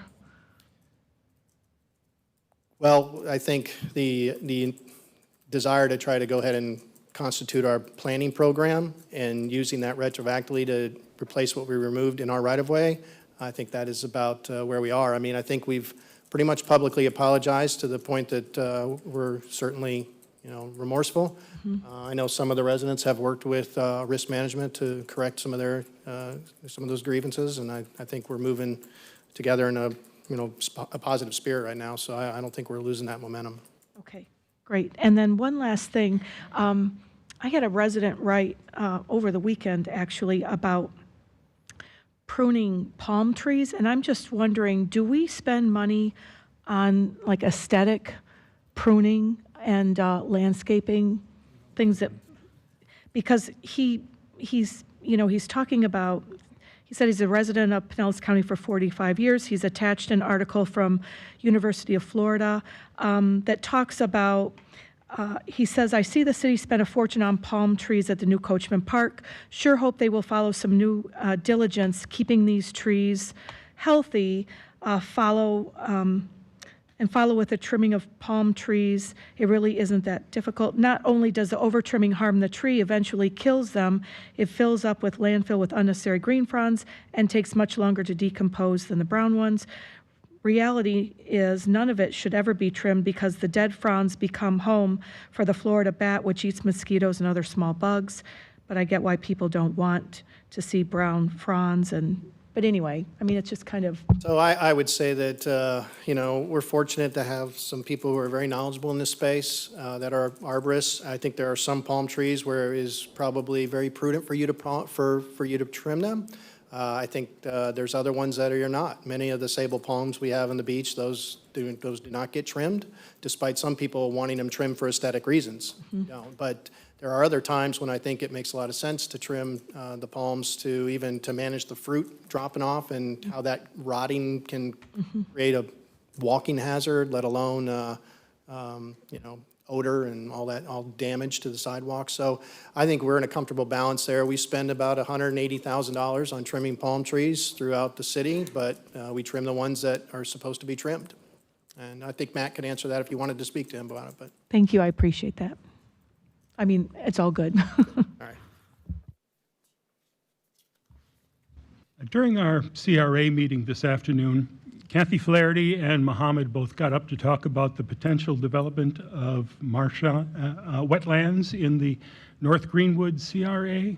Over the weekend, I read all of Kathy's emails and watched the videos and saw the photos, and it is rather disturbing. Do we have any information at all about what is happening there, if anything? I think that might be a little off topic on what I'm here for. I mean, I'm certainly, some staff do. I didn't get a chance to read all of Kathy's emails. I probably stopped around 9, I'm sorry, but Mr. Delk might be able to answer that. Mike, here, Mike. There we go. Not familiar with any development proposal out there. There's some property that's got some upland to it, that's also got wetlands and jurisdictional areas that are zoned commercial. I think one piece of property is near a fire station that we have out there. We looked for a while with the Jolly Trolley, maybe relocating there. That's been abandoned a long time ago. So I'll look into more whatever specific property that she was referring to, but I don't know that anything is imminent out there, and certainly the jurisdictional properties that you have seen in photos would not be able to be permitted and disturbed. So we just need to find out what is raising the concern and what the provide some response to that. I've not done that yet, but not aware. Gina, nothing imminent, nothing proposed. Thank you, and I knew this was a little off the tree trimming program, but I thought it would be a good chance to talk about the urban forest in this case as well. So I appreciate that, and I know there will be a lot of people upset if there is this perception that goes into action on disturbing some of this wetlands. Thanks. Yeah, you'll even find in the document that we were very specific to prioritize the life of the tree. That was something that we thought was important based on your strategic direction. Anything else? Okay, great job on this. We appreciate it. Thank you. 2.2, please. Mayor, before we Yes. move on, I'd like to make sure the staff has the direction needed. The item was to provide direction, and I really don't hear, I hear everybody's okay with it, but I just need to make sure. Yes, it would appear that way. Yes, thank you. 2.2. Approve an interlocal agreement between the City of Clearwater and the Community Redevelopment Agency to provide staffing and administrative services for the CRA. Good afternoon, Ann Lopez, Interim CRA Director. This is the companion item that the Mayor and Council approved at the CRA work session this afternoon, and I'd be happy to answer any questions. Any questions or comments? If none, consent. Thank you. Okay, Office of Management and Budget, 3.1, please. Set final millage rate of 5.8850 mils for fiscal year 2023-2024. Good afternoon, Mayor and Council. Thursday is our rescheduled first public hearing required by the state of Florida, the TRIM process, to approve the operating and capital improvement budget. This first item approves the ordinance to adopt a millage rate of 5.8850 mils for the upcoming year. This is the same rate as levied in the current year. And as part of the public process on Thursday night, I'll have a presentation to go through. It is available today, if you'd like to hear it today as well. Otherwise, we could just wait until Thursday. I'd be happy to answer any questions you have on this item. Any questions on this item? 3.2, please. Approve the City of Clearwater annual operating budget for 2023-2024. This is for the first reading of the ordinance to adopt the operating budget for fiscal year 23-24. There have been no changes made to the proposed budget. Any questions or comments? Thank you. 3.3, please. Approve the fiscal year 2023-2024 annual capital improvement budget. This is for the first reading of the ordinance to adopt the capital improvement budget and plan for fiscal year 23-24. There have been no changes to the proposed capital improvement budget from preliminary release. Any questions or comments? 3.4, please. Approve the recommended penny for Pinellas project list. Thursday is the annual public hearing to approve the penny for Pinellas project list for fiscal year 23-24 through 29-30. City ordinance requires us to hold a public hearing prior to the annual adoption of the capital improvement budget to discuss the use of penny for Pinellas tax, and at any time there's a proposed change to the plan of greater than $500,000. For the proposed fiscal year 23-24 capital improvement budget, there is one change that meets this criteria, the fire engines and ladder truck replacement project.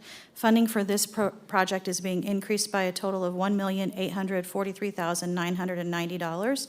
This represents cost increases for planned fire engines throughout the remaining years of the plan. That increased total is $443,990. We are also adding a ladder truck budgeted at an estimated $1.4 million planned for replacement in 2930. So those two things is what totaled the increase of $1,843,990. I'd be happy to answer any questions. Any questions or comments on this item? Okay, 3.5, please. Amend the city's fiscal year 2022-2023 operating and capital improvement budgets. This is the third quarter and final budget review for the fiscal year 22-23 budget. This report reflects 9 months of activity, October through June, and also includes all council action to date. In the general fund, revenues and expenditures are increased by $16,517,292. This includes an allocation of $240,000 of general fund reserves previously approved by council for the City Hall demolition project. Council, earlier this year in June, you approved a new City Hall concept plan. Amendments are included to allocate an additional $15 million of general fund reserves to fund that new plan. This is represented by an increase of $10 million transferred to the newly created MSB renovations project and $5 million to the new City Hall project. Other general fund amendments at third quarter include an increase which totals $813,043 to police and fire supplemental pension. This will bring the budget in line with actual revenues and expenditures planned for the year. An increase of $100,000 in the city manager's office budget, and this is to fund severance payouts. An increase of $27,509 in economic and development and housing for administrative costs related to grant administration. This is offset by revenues recognizing a transfer of interest earnings from ARPA revenue recovery funds.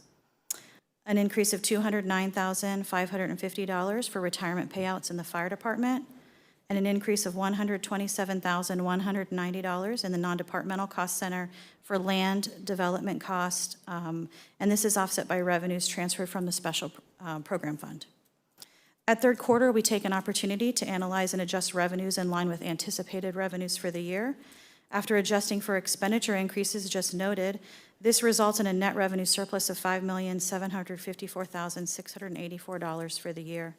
This reduces the planned use of reserves for the quarter and results in an estimated net total use of reserves of $10,275,306 of fund reserves for the year. Adjusted for all items in this report, general fund revenues are approximately $47.6 million, or 23.9% of the preliminary fiscal year 23-24 general fund budget.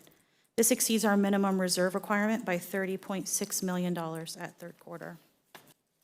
In the parking fund, expenditures reflect an increase of $133,265. Amendments include an increase of $8,265 for beach guard overtime costs. This is offset by reimbursement revenues from Ruth Eckerd Hall for event coverage at the Sound.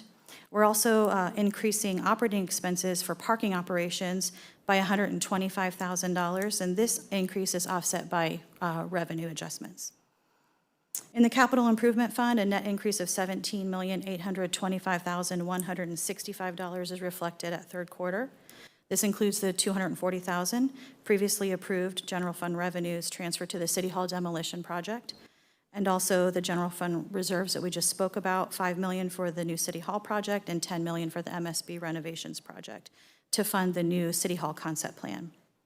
Other significant amendments to capital projects in this report include an increase of $62,663 to property owner share revenue in the Pinellas New Main Service Lines project, that's for the gas system, an increase of $150,000 in general fund revenue in the Clearwater Municipal Cemetery renovation project, and $250,000 in general fund revenue transferred to the Parks and Beautification R&R project.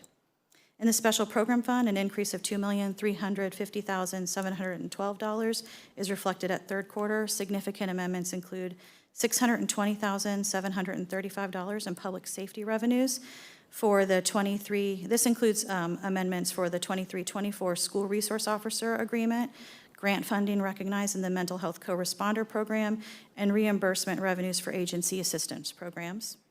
An increase of $415,981 in contractual service revenue for police extra duty, $129,960 in reimbursement revenue for the Police Safety Officer Program at Countryside Christian, $440,020 in donation revenues to support police programs, library programs, and youth programs at Parks and Recreation.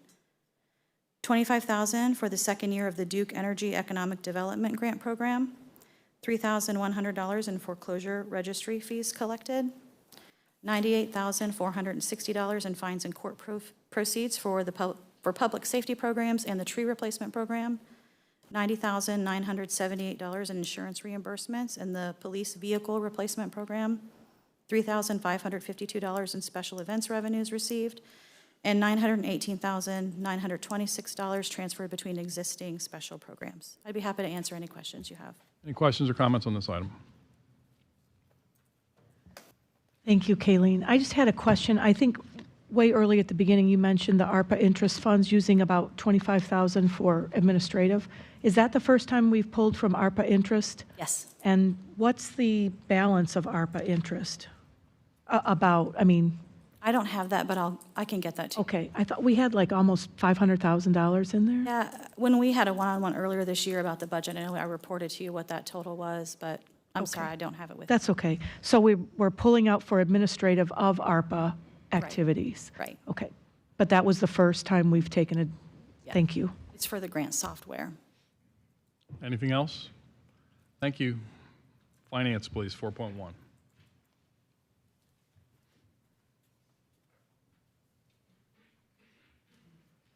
Approve the purchase of excess liability workers' compensation various specialty insurance policies. Good afternoon, City Council members and Mayor. My name is Tom Marone. I'm City Risk Manager and request the approval of the purchase of excess liability, workers' compensation, and various specialty insurance policies for the 2023-24 fiscal year in the amount of $1.475 million. Any questions or comments? Consent? Thank you. Thank you. Human Resources, 5.1, please. Authorize funding and amend agreements with Evernorth Behavioral Health and Cigna Healthcare.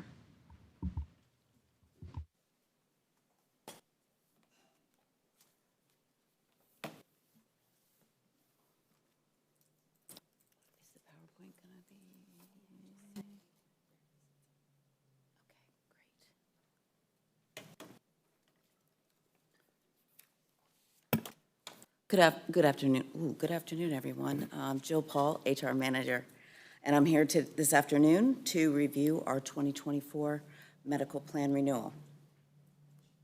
Okay. Just a little bit of background on our medical plan. We are self-insured and pay administrative fees to Cigna to administer our plan. Then we pay medical and pharmacy claims as they occur. We have had a 5% increase in claims per employee per month for the past 6 plan years. Pharmacy is the primary cost driver with an increase of 23.7% from 2022 to 2023 year to date. The national average for claims per employee per month have exceeded 7% per year, with Florida being higher than the national average by 3 to 4%. Our current cost drivers are cancer, heart disease, and musculoskeletal conditions. Musculoskeletal conditions are those related to bones, joints, and connective tissue. The costs associated with these conditions drive an increase in utilization of advanced imaging, ER visits, chiropractic visits, and surgeries. Diabetes and inflammatory diseases are the highest pharmaceutical spend. Some common inflammatory diseases are rheumatoid arthritis, Alzheimer's, Parkinson's disease, and asthma. These conditions have high costs associated with the specialty drugs used to treat them, causing our pharmacy spend to increase higher than our medical claims.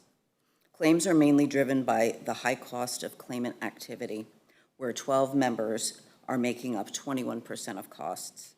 The drug trend from the last year to this year is 23.7% compared to the medical trend of negative 4.8%. This leads me to what we are doing to positively impact our employee wellness. We have two main initiatives that we promote and encourage our employees to participate in. They are Motivate Me and Omada. Our goal is to have 100% participation in our wellness programs, and we have a very engaged well-being coordinator to assist with promoting our initiatives in the field. We also recognize the investment in employee mental health resources. We are very proud to have received the Silver Bell Seal for Workplace Mental Health from Mental Health America. The Bell Seal for Workplace Mental Health is a first of its kind workplace certification workplace certification that recognizes employers that strive to improve employee mental health and create a psychologically safe workplace for all. Mental Health America is an agency that provides information and resources for mental health screening, research, advocacy, and workplace resources, community engagement, youth programs, and peer leadership. They are the nation's leading national nonprofit dedicated to the promotion of mental health, well-being, and illness prevention. We are in our 4th year of the Motivate Me program. The program incentivizes healthy medical lifestyle choices and is available to employees and retirees participating on our medical plan. Participants can earn up to $200 in incentives by participating in wellness screenings such as physicals, mammograms, and colonoscopies. Participants can also earn incentives by completing a health assessment and participation in preventative care visits. In 2022, the employees redeemed over $72,000 in incentives, and year-to-date, employees have redeemed over $34,000 in incentive dollars. Our wellness coordinator is doing outreach to employees to ensure that in addition to completing screenings, that they are completing the program gatekeepers to include a wellness screening and health assessment. This will allow them to redeem the incentives. As previously stated, we're in our 4th year of Motivate Me, and based on our positive trends, we feel participation positively impacts our claims. We have an increase in total population engagement, high-risk population engagement, and cancer screenings, all above the market norm. We are also scoring above the market norm in medication adherence. These trends have remained consistent over the past 2 years. Adherence compliance is imperative to long-term health with chronic conditions. Depression and mental health issues are also on the rise, but we are also showing an increase over the norm with compliance and adherence in those areas as well. We initiated the Omada program in 2022, and it focuses on assisting employees that are at risk for type 2 diabetes or heart disease. Once the employee applies and is approved for the program, they receive a digital scale, a health coach that communicates via the app, and the employee is assigned a support group. Employees can interact with the group and the health coach and can earn $100 in incentives by completing 16 lessons in a 20-week period. These lessons consist of different topics to include how to navigate cravings with using mindfulness, basic nutrition, better sleep, and overcoming overeating. This targeted program helps employees stop disease progression, as chronic conditions are costly to insurance plans. And as an update to this slide, as of today, we have 171 employees enrolled year-to-date in our program. There was a large increase with our August campaign. The current calendar year budget for renewal is $27.1 million. This figure includes budgeted funds, payroll deductions of employees, and retiree contributions. For the 2023 plan year, there was a 13.1% increase. The city absorbed more of the increase than expected in order to avoid employees with dependent coverage feeling the full 13.1%. This adjustment moved the city away from the historical 75% contribution schedule for employee plus one dependent and the 68% contribution for employee plus family. The 2024 plan renewal calls for a 4.8% increase to account for increased pharmacy costs and inflationary impacts. The Benefits Committee unanimously recommended an 8.3% increase for employees with dependent coverage. The 8.3 increase represents a 75.5% and 69% contribution scenario for employees with +1 and employee plus family coverage to make progress toward the historical contribution schedule without giving employees with dependents the full impact of moving back in 1 year, as the full impact would have been 11.3% increase. We are excited about the increased utilization of our employee health center, and we have some exciting metrics to share. Oh, what did I do? Okay, here we go. Our employees really enjoy the convenience and accessibility of the employee health center, and we continue to have high satisfaction ratings from our employees. This high satisfaction rate will increase if the employees recommend the health center to each other to use. Our year-to-date visits are up in comparison to last year's trend. Our employees are engaged with the clinic, and with over 70% of employees utilizing the clinic over a rolling 12-month period. We have a 97% quality composite rate, which means that our clinic staff is following up on all quality measures during visits, which include blood pressure and blood pressure control, tobacco screening and follow-up, depression screening and follow-up, and A1C follow-up. We strive to have all appointments filled each day, and our providers are spending 70% of their time on average with patients each day. We have a 2-to-1 return on investment, and the annual savings are realized through network replacement, lab replacement, and brand drug avoidance. In December of 2022, we partnered with Jet Dental to offer 2 days of dental services for our employees. Since then, Jet Dental returned in June, and we are looking forward to their return in January of 2024. Jet Dental works with our dental insurance carriers and offers pop-up dental services to different locations around the city, to include cleanings, fillings, scalings, and root planing. They also offer tooth whitening at a discounted rate. This is a great opportunity for our employees, as 82% of clients that Jet Dental sees have not been to a dentist in over 2 years. 50% of Americans have gum disease, and these individuals are 3 times more likely to have a stroke and 2 times more likely to have a heart attack. Dental care also helps to reduce claims and improve employee health. Also in 2023, we partnered with OnSpot Dermatology. OnSpot is a full-service mobile dermatology practice that participates in the Cigna network. OnSpot Dermatology offers skin cancer exams, skin tag removal and biopsies, liquid nitrogen treatments, Mohs surgery, and more. Employees can participate in skin screenings to earn up to $75 toward their Motivate Me incentive. We also continue to partner with Baycare and offered mammogram screenings in May and more in September and November. And we are also exploring options to utilize the space at the health center by researching the possibility of having a behavioralist on site for employees, and also allowing employees to use the open space at the clinic for virtual physical therapy. In April, the city solicited proposals from vendors to run the employee health center as a matter of due diligence. We received 9 competitive proposals.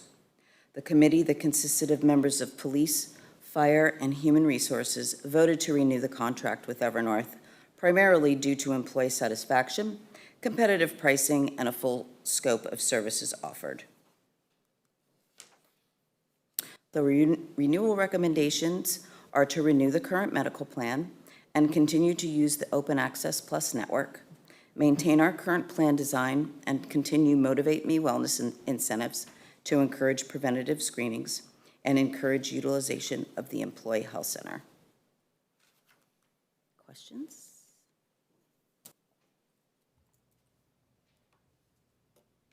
Any questions or comments? I just wanted to say, well, thank you for that information. I go to the health center. I have 0 complaints, like it a lot, but I appreciate you reducing the cost even by 1% for our families, our employees with families or another. I think that's important. And then the other thing I asked was, do you know why, or of course you said more people are taking advantage of the incentives.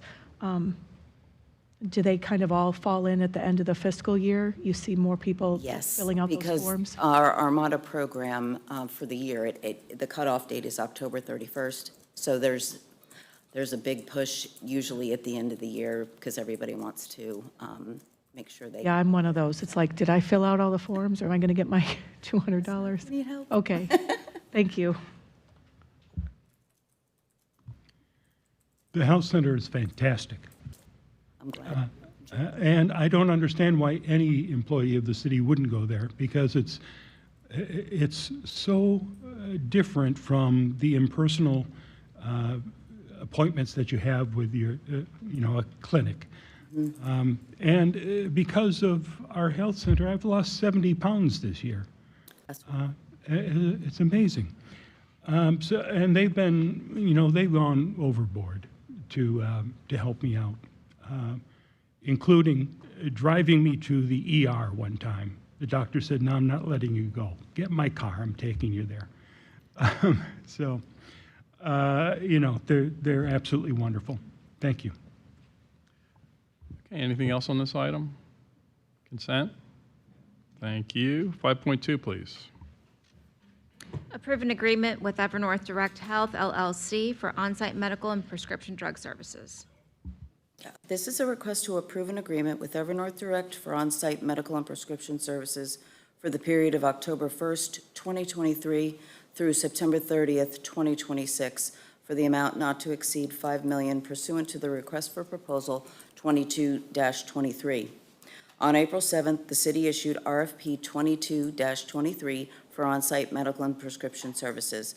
We received 9 proposals, and the committee, which was comprised of city staff from police, fire and rescue, and human resources, ranked the proposals, with Evernorth ranking the highest. Evernorth, our current provider, proposed maintaining the current staffing and services for the city. The alternative proposals that were received proposed reduced staffing, for example, only 1 nurse practitioner instead of a doctor, failed to provide costs beyond the first year, or did not include the same services that the clinic already offered. Taking these items into consideration, Evernorth was selected by the committee as the top-ranked proposer. That being said, Evernorth Direct will continue to operate the Employee Health Center and provide on-site medical and prescription drug services to include primary care, health risk assessments, examinations and screenings, pre-employment physicals, disease management, vaccines, and pharmaceutical dispensing. The Employee Health Center also promotes wellness management by assisting patients gain incentive dollars through screenings and claims management. Any questions or comments? Consent? Thank you. Police Department, 6.1, please. Approve a purchase order and agreement to TriTech Software Systems.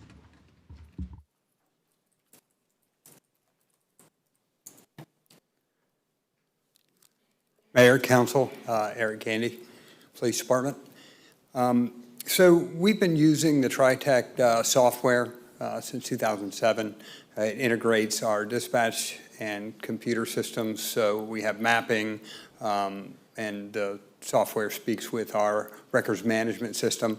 This agreement is a 5% increase over last year, and it's for the maintenance of the software and any troubleshooting, bug fixes, and things of that nature. I'll be glad to answer any questions. Any questions or comments on this item? Consent? Thank you. 6.2, please. Approve an interlocal agreement between the Clearwater Community Redevelopment Agency and the City of Clearwater to provide CRA funding in fiscal year 2023 and 2024. Good afternoon, Major Nate Burnside from the Police Department. Excuse me. This item is a community item that was brought before you during the Community Redevelopment Agency meeting. This program has been in place since 2008, and the agreement will provide 2 police officers through the tax increment financing funds. The total amount of the agreement is for $249,746.46. The objectives are contained within the agreement and have been updated based on previous year's reports. The objectives for this current fiscal year are in line to be met, and you'll be provided a report after the conclusion of the fiscal year. I'm available to answer any questions that you might have. Any questions or comments? Consent? Thank you very much. Thank you. 6.3, please. Approve a purchase order and agreement between the City of Clearwater and Tampa Bay Psychology Associates. Mayor, Council, this is an agreement with Tampa Bay Psychological Services. We've been using it for a couple years. What's been noted and regularly cited over the last few years is that the suicide rates among law enforcement are significantly higher than the general population, not to mention issues with PTSD, amongst other things. We've had a good working relationship with Tampa Bay Psychology, and we want to continue that agreement. There's an increase here because what we've done is asked for a couple add-ons to the existing agreement, as well as extend the opportunity for individuals to seek additional treatment. What we've recognized that sometimes certain issues, 3 visits are not sufficient to adequately address those issues. So that's part of the cost increase associated with this agreement. I'll be glad to answer any questions. Any questions or comments on this item? Yes, sir. That's money well spent. 4 years ago, I went through Clearwater's Citizens Academy, and then Chief Slaughter told us all about this program here for mental health. And I was impressed that the department was putting so much thought and care into that. As I'm a guy, and as a guy, I tend to say, I'm okay. I don't need any help. And that's even amplified within the military and police forces. So I'm glad that the service is there. And how do you know how well it's being utilized, and how do you encourage people to take advantage of it? So that's a good question. We track the utilizations of the service.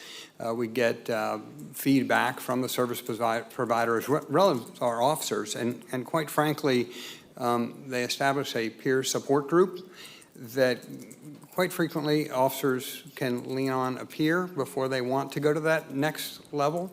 And, you know, that peer support team actually can refer them and assist them with connecting with this service. So as you mentioned, there's a bit of a stigma in law enforcement culture about seeking help for items of this nature. And, you know, the peer support group was just another add-on to help navigate people in the right direction. Sometimes it's just someone to talk to after a traumatic incident, and others it's much more serious and they need assistance.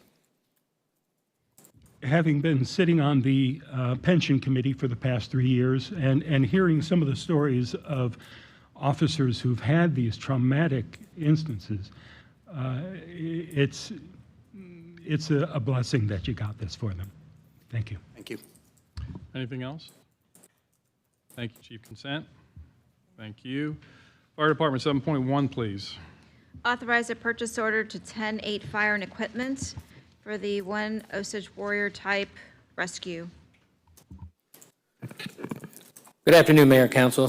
Scott Ellis, Fire Chief, Clearwater Fire and Rescue. This item before you is to request approval for the purchase of 1 Osage ALS Transport Rescue on a Ford F-450 chassis in the amount of $327,648 with 10-8 fire equipment. This provides a replacement of 1 reserve ALS Transport Rescue vehicle number G3609, which has met its useful life in service. Because of our ALS contract, which we brought to the council 2 weeks ago, this vehicle is reimbursed by county dollars. As a reminder, the current delivery time on these units is approximately 2.5 years. In the previous council meeting, you approved our agreement with Pinellas County, which stipulated the current reimbursement was $300,000. But as mentioned, since there's a 2.5-year lag time, the reimbursements will catch up to the cost as we move forward. Additionally, because of the times we're in, we have the ability at any point to opt out of this if the cost estimates exceed the budgeted expenditure. This item before you as well, just as a full transparency, is that this is a 22-23 item that we worked throughout the year since October, at the beginning of the year, to try and work through the various issues that everybody's working through this as we go through with the auto workers and that type of material. With that, I'm happy to answer any questions. Any questions or comments on this item? Consent? Thank you very much. Thank you, Chief. Planning, 8.1, please. Council members, item 8.1 needs to be continued to October 18th, and that was due to the issues at the library. We had to cancel the CDB meeting, so that while that's going through its process, this now has to readjust. Okay, thank you. 8.2, please. Approve the annexation, initial future land use map designation of residential urban, and initial zoning atlas designation of low medium density for property at 3121 Downing Street.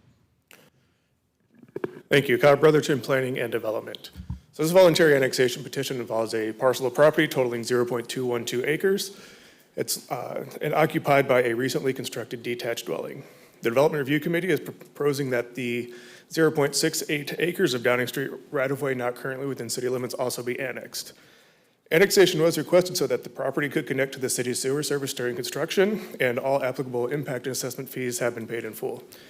And the property is currently receiving water and sanitary sewer service from the city, and solid waste service will be provided upon annexation. Any questions or comments on this item? Okay, thank you very much. Public Utilities, 9.1, please. Approve a purchase order to Murphy Pipeline Contractors for trenchless rehabilitation and pipe bursting technology services.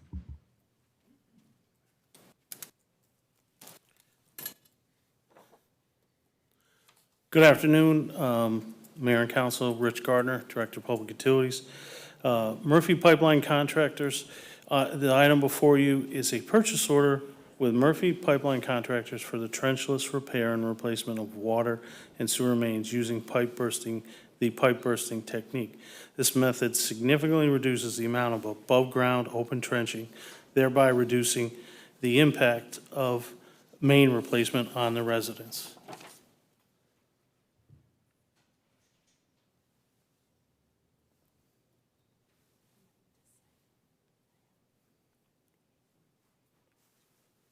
I'm not used to having diagrams. Just very simply, the contractor pulls a cable that's attached to a bursting unit. The bursting unit has a cutter that cuts the existing pipe into pieces, and then they pull, attached to that cutter, they pull a new pipe in behind it. So they don't have to open up the whole road. They'll have to open up areas where they introduce the pipe and where they pull the cable, and then each building service line, but it's much less impactful on the residents. We're piggybacking off a City of Pompano Beach contract in the annual amount of $3 million through July 27, 2027. I'm asking for your approval, and I'm happy to answer any questions. Any questions or comments on this item? Yes, sir. Rich, how far does that equipment reach? I mean, between where they start and they finish? It depends. You know, they're going to want to set up so they're not blocking someone's driveway or anything, so it's different. Off the top of my head, I would say around 400 feet, but don't hold me to that. That's interesting. Okay. We're going to try it first in Island Estates, so we reduce the impact to those customers. Thanks. So this looks great. So this is a large dollar amount, $3 million. And so I was just wondering if there's a way, you know, I applaud that we're doing dashboards for each of our different departments, but is there a way to do a web page or some kind of communication to our residents about where these water main improvements are happening? So where does your $3 million go? This is where it goes. We're fixing it here on this section of Island Estates or North Beach or wherever we're going, to be real transparent with those dollars, you know. So we can work with IT and public communications to come up with a dashboard for public utilities and include things like that. Great. And then how long does it take? You know, if there's a break, are breaks usually less than a foot? Yeah, so this wouldn't be used to repair breaks. It would be used to replace the whole water main or the whole sewer main. So when we did our water distribution master plan, these lines were identified as being near the end of their useful life. And so we're going to replace the whole main. We're not just going to repair a break. Okay. So it's for replacement, not repair. All right. How many do you think you're going to be able to replace with $3 million?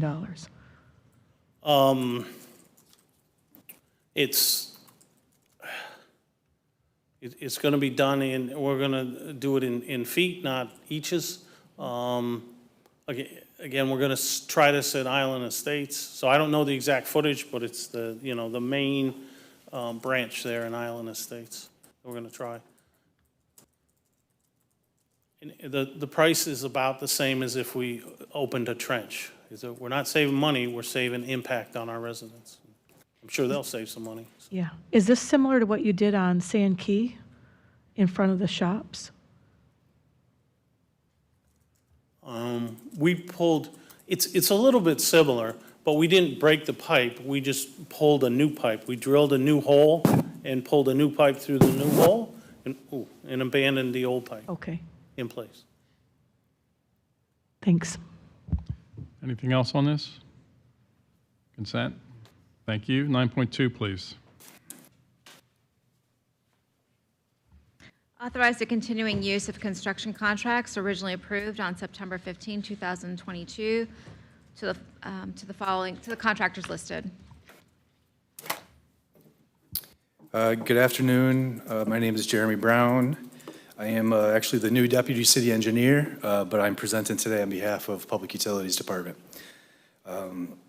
About a year ago, almost to the day, it was September 15th last year, Council approved an item, well, this particular item, it was about $32 million. I'm going to go through a similar presentation as I did last year, and I'm going to talk a little bit about some of the accomplishments that we did with that $32 million over the course of the year, and I'm going to request some budgets for this coming fiscal year 24.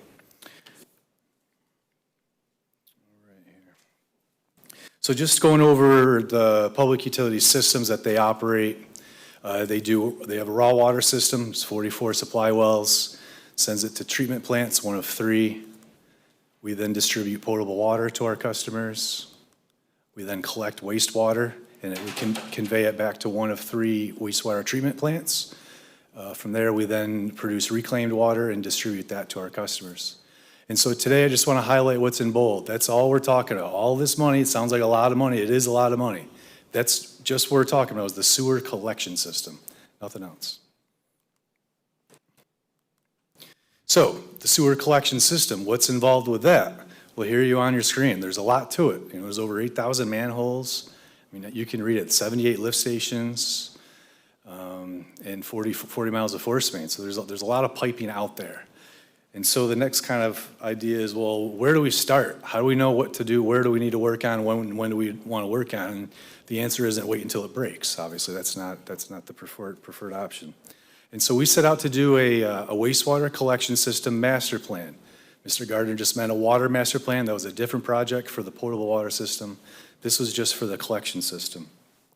And so what this did is this looked into, we worked with our planning department, or planning and development department, and this looked at growth projections over the years, and this looked at risk of the various types of failures. Well, what does that mean?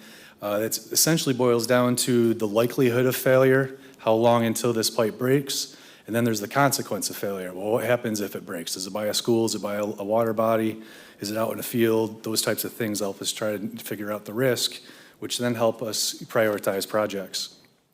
So out of this one master plan there's 2 types of projects that we work on. We work on those that increase capacity for various reasons, population growth, as I just mentioned. The majority of our work, as you see highlighted in blue there, that's renewal and replacement. That's just replacing what's there. We're an old city. We've got a lot of old pipes in various conditions underground. I want to highlight that is some of our pipe. That was a force main up in Countryside from maybe a year and a half or so ago.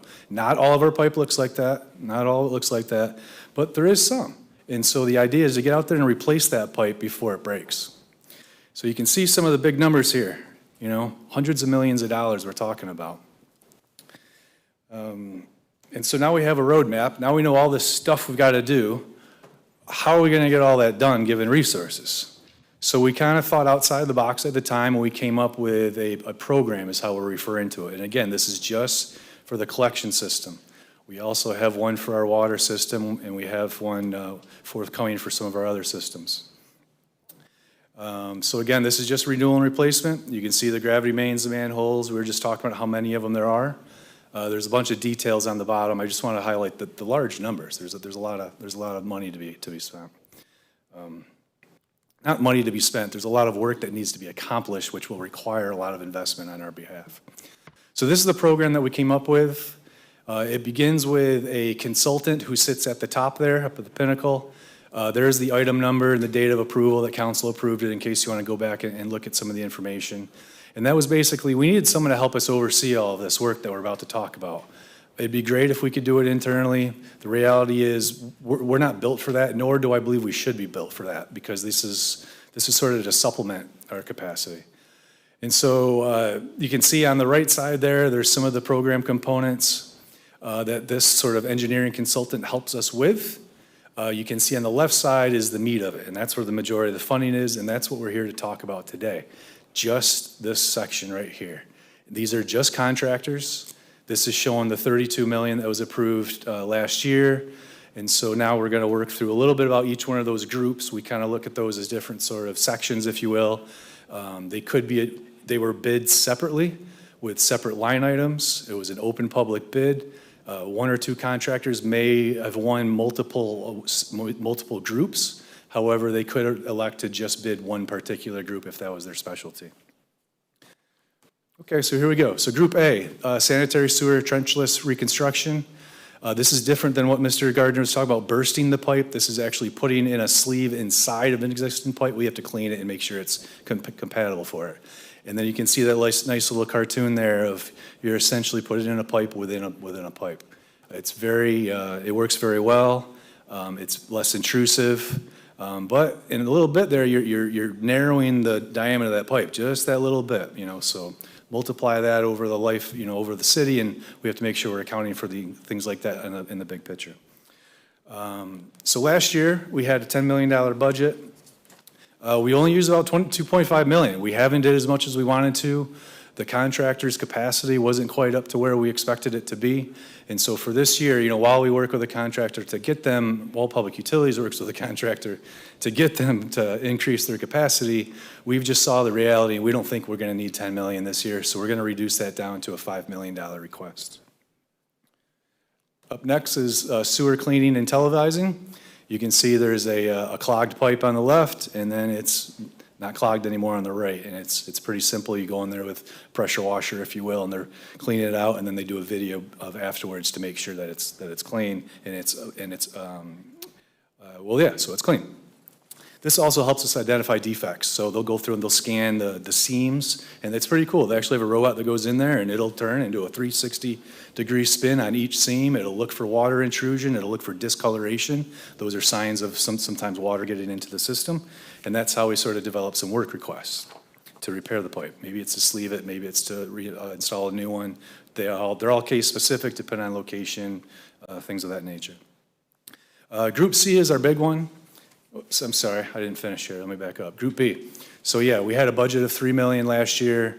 We didn't do as much as we wanted to again with a contractor, but this year we're pretty confident that we can at least bump them up to $2 million, and that's the request for this year. Group C. This is our big one, the emergency, non-emergency repairs. It is just what it says. We have emergencies, we need support. We do have people that can get out there and fix it, but not everything. There's certain locations, depths, types of pipes that we rely on a contractor that has a lot of experience doing that. Again, that's the same picture, but again, not all of our pipes look like that, but some of them, they do. And so last year's budget, we asked for $15 million. We've utilized 13 of it already. There's still some work in progress that we have out there. You can see there's done about 130. There's probably more to that to date since we put this presentation together. We've got multiple crews engaged. We've been happy with the way it's progressing, and so this year we'd like to request the same $15 million. Up next is Group D, cleanouts and sewer laterals. That is essentially from the sewer lateral is from where it connects to the main pipe that's out in the road typically to where it enters the right-of-way, where it's usually where the clean-out goes, and then from the clean-out to the house is where the homeowner, they own that portion. And so this particular section is specifically from the main in the street to the clean-out right around the property line. Last year we asked for a budget of $1 million. We haven't done that much. We were talking with a contractor. We tried out a slightly different method that was utilized, and we've had a lot of success for it, and we actually want to increase that budget significantly. We have a lot of confidence that we're going to be able to accomplish this work, but as you can see, we're asking for $6 million for that budget. One thing I want to point out is it does help us reduce, which you'll hear us talking about, is the infiltration and inflow. That's when you have either stormwater that gets in from a cleanout, maybe there's an open cleanout and it's draining someone's yard. Well, it's not supposed to be doing that. And also there's cracks in the pipe that'll let groundwater in. That's the infiltration. Okay, in Group E, this is manhole coatings. Manholes deteriorate over time. We have a lot of old brick ones. The mortar seams, they deteriorate. Water starts seeping in, which we don't want. Not to mention, they'll slowly start to let soil ravel in, and eventually you're gonna have to replace the manhole, and you may even have to close down the street, which is the case that happened outside on Myrtle in Cleveland. You might see that fresh paving job that's out there. And so they go in there and they line it. It's kind of difficult to see if you squint, though. On the left side is the brick manhole. On the right side is the same manhole. It's only now has this coating applied to it that's much more resilient. And so last year we asked for a budget of $2 million. We've utilized all of it. You can see there a lot of the work that we've accomplished. We're very happy with the product. We're happy with the production. And so this year we want to increase that just a little bit more and request a $3 million budget.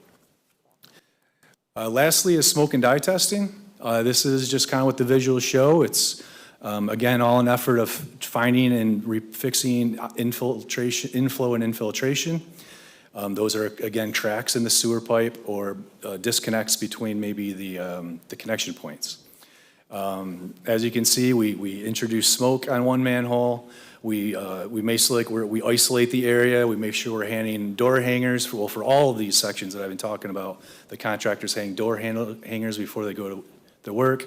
They also have a City of Clearwater sign that they're supposed to put up. Sometimes they forget to. We have to remind them to, just so people walking around nearby, they understand it's Clearwater. It's a Clearwater project.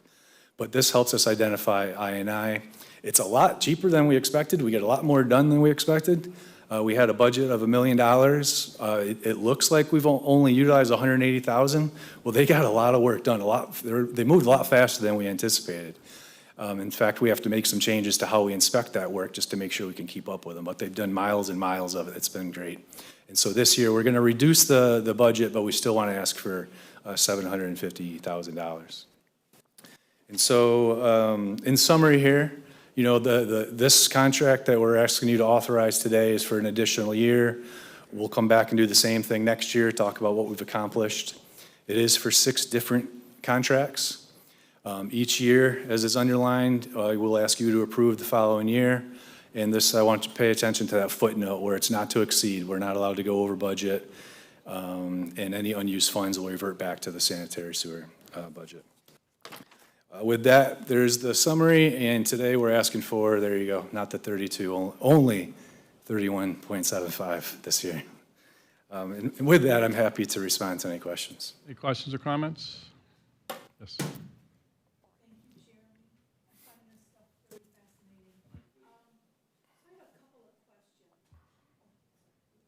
Thanks. Okay.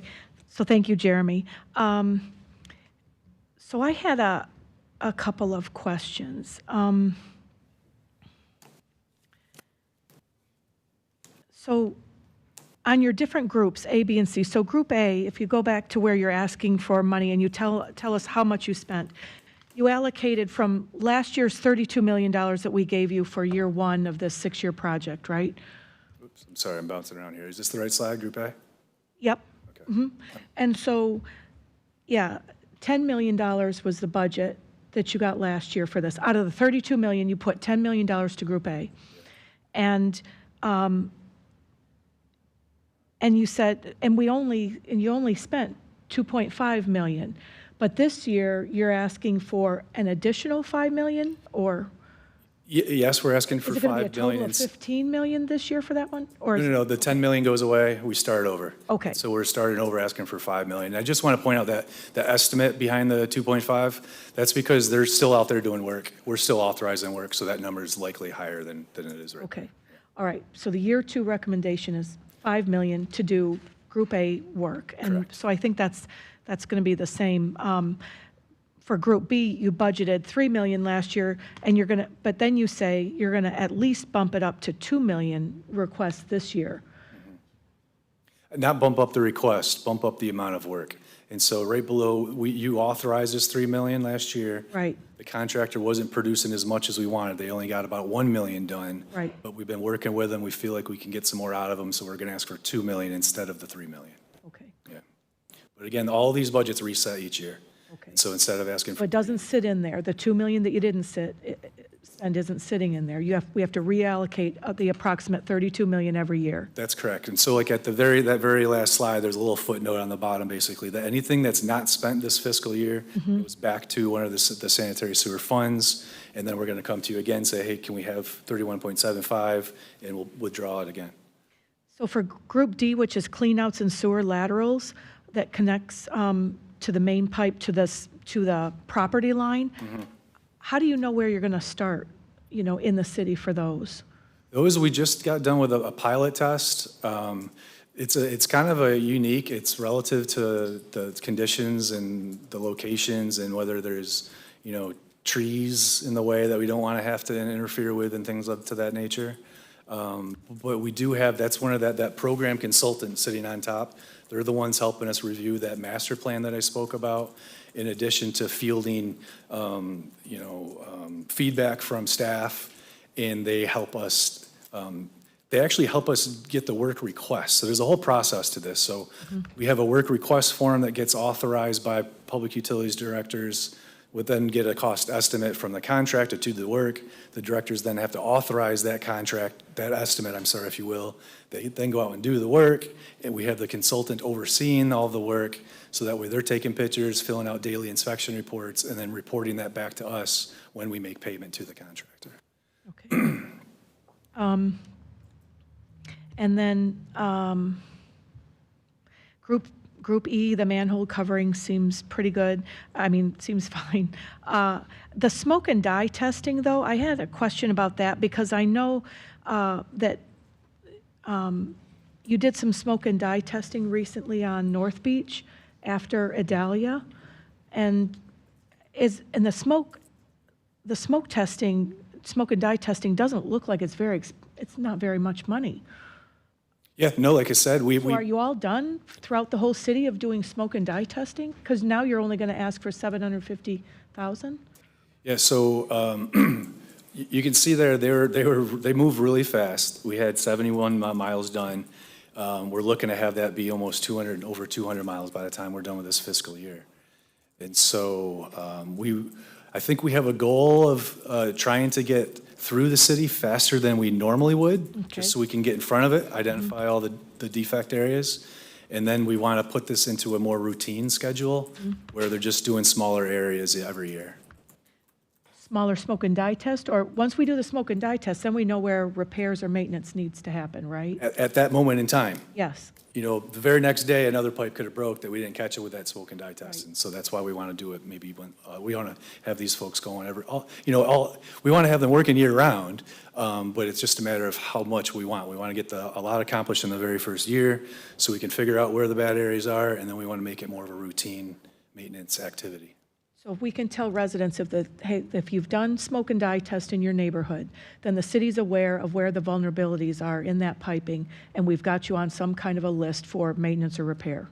I think that's fair to say. I don't know if I could assign a time limit as to when it would happen, but it is fair to say that we now know of what's out there, and we're now producing or at least developing a plan of attack that makes the most sense using all of these different tools that we have, in addition to the one Mr. Gardner just talked about, pipe bursting. Which one makes the most sense? And sometimes it's not always financially. Sometimes it's disruption to the public, like he was just mentioning. Right. And so we try to, weigh those options to come up with what we feel in working with our consultant and and Mr. Gardner reports back to Assistant City Manager. So I'm not sure if that. Good. So by the end of this year, by the end of 2024, you can say you've smoke and dye tested all the neighborhoods in Clearwater? I can tell you that next year, if we've accomplished that, I don't want to tell you something that I haven't. That we don't know, but that's planned. That's To my understanding is, yeah. fantastic. Great. Thank you. Anyone else have any comments on this one? Consent? Thank you. City Clerk, 10.1. Appoint 2 individuals to the Community Development Board to fill the remainder of an unexpired term through February 28, 2026, and 1 through April 30, 2026. Council members, in your agenda pack, there are applications for the following individuals. Those who have the desired professional backgrounds per code, and this is what code states. The City Commission shall seek a membership with diverse economic, social, and professional representation and shall include members qualified and experienced in the fields of architecture, planning, landscape architecture, engineering, construction, planning, and land use law and real estate. The following individuals have submitted applications, and they are Nicholas Anderson, Kurt Henrich, and Michael Boutsikas. The following applicants have also submitted and either have previously served on the board but do not have the desired professional backgrounds, and that would be Rebecca Irvin, William Johnson, Polly Ward, Jessica Martin, and John Carey. Are there any questions? Thank you. I think we're going to probably talk about this Thursday and vote on it then. Everybody good with that? Okay, thank you very much. City Manager verbal reports. City Attorney verbal reports. There we go. Just briefly, so Mayor, I have been appointed to join the Florida League of Cities Finance and Taxation Committee. And so we already had our first meeting in Orlando. Excited to work with them. There's a lot of big topics that affect City of Clearwater, as well as other topics that affect other cities on this year's legislative agenda. Everything ranging from ad valorem exemptions to the use of TDC funds, the use of penny for Pinellas money. These are big topics, so there's going to be a lot to discuss in the weeks ahead. So looking forward to working with the league and looking forward to getting input from council on those topics. Thank you. Congratulations on being appointed. Okay. Council discussion items. Councilmember Teixeira has Clearwater Housing Alliance meetings on the agenda. Yes, I have met with several members from the Clearwater Housing Alliance on several occasions, and the last time we met, it was quite a robust conversation, and the result of that meeting generated 54 questions and 9 discussion items, and I'm going to pass them on to my fellow council members. And so this is quite labor intensive, and I will be needing staff assistance, which will add up to more than 8 hours, so I'm going to be needing council support for direction for the staff and helping me respond to their questions and discussion points. Okay. Fine by me. How's everybody else? Okay. All right. Thank you. Anything else on that item? Okay. Nope. You also have repurposing shipping containers within the CRA footprint. Yes, I've been exploring the possibility of having repurposed containers within the CRA footprint. And I've reached a point where anything further is going to be labor intensive regarding the staffing needs. Just to kind of mention a couple of things, looking into the regulatory issues, barriers, the processes, exploring business models. So at this point, I'm going to be needing more than 8 hours of staff engagement to work these barriers and issues out before we proceed. And so I'm going to need council support in directing the staff. Okay. Fine by me. Everyone else, yes. Okay. Thank you very much. You got the green light. 13.3, Councilmember Beckman, reserve dates at the Sound. Yes, I wanted to, I'm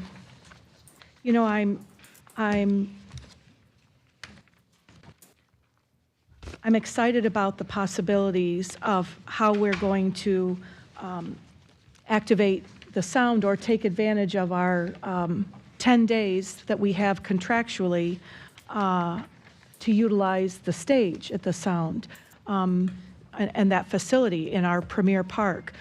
And so we have 10 days in addition to July 4th and 5th. So we have it for the 4th of July.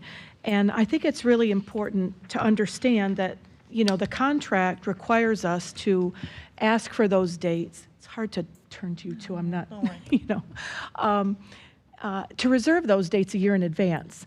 And so when we had our wonderful grand opening at the end of June, and then we took advantage of, we had our 4th and 5th of July, and we had Cheap Trick and some other events that took a couple more days. But we haven't utilized any more dates for the rest of 2023.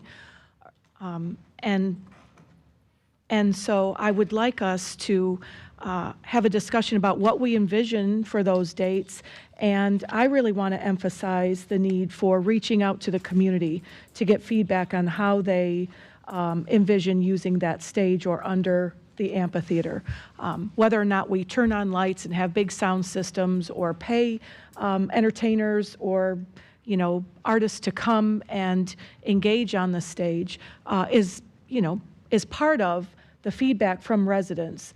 And so I think we need to do this sooner rather than later because, if we follow the contract exactly as written, we don't have our dates in for next year until the beginning of October or whatever.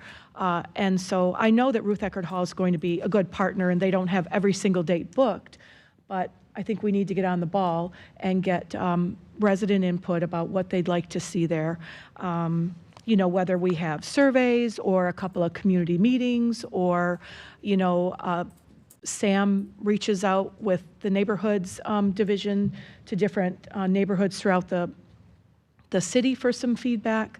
But I don't think it should be just left up to the 5 of us to make decisions on what those uses look like. Okay, let's come up with a plan and implement it. Any other discussion on that?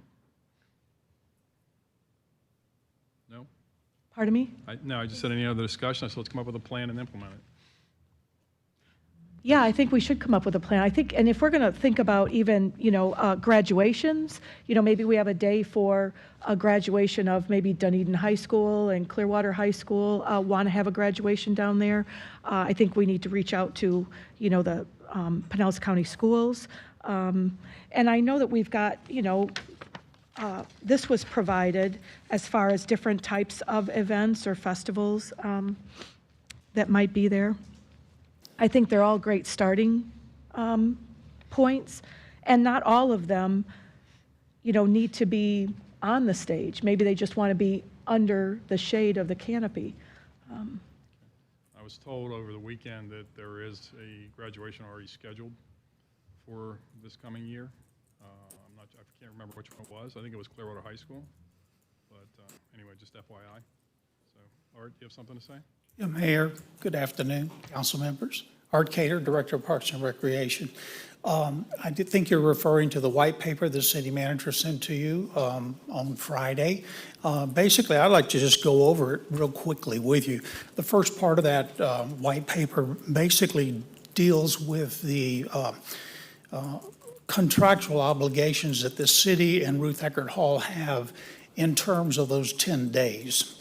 The second part of that white paper dealt with the events that we have held in 2023, as well as some that we have already scheduled to forthcoming. I think we have 5 events. We still have opening for 5 events.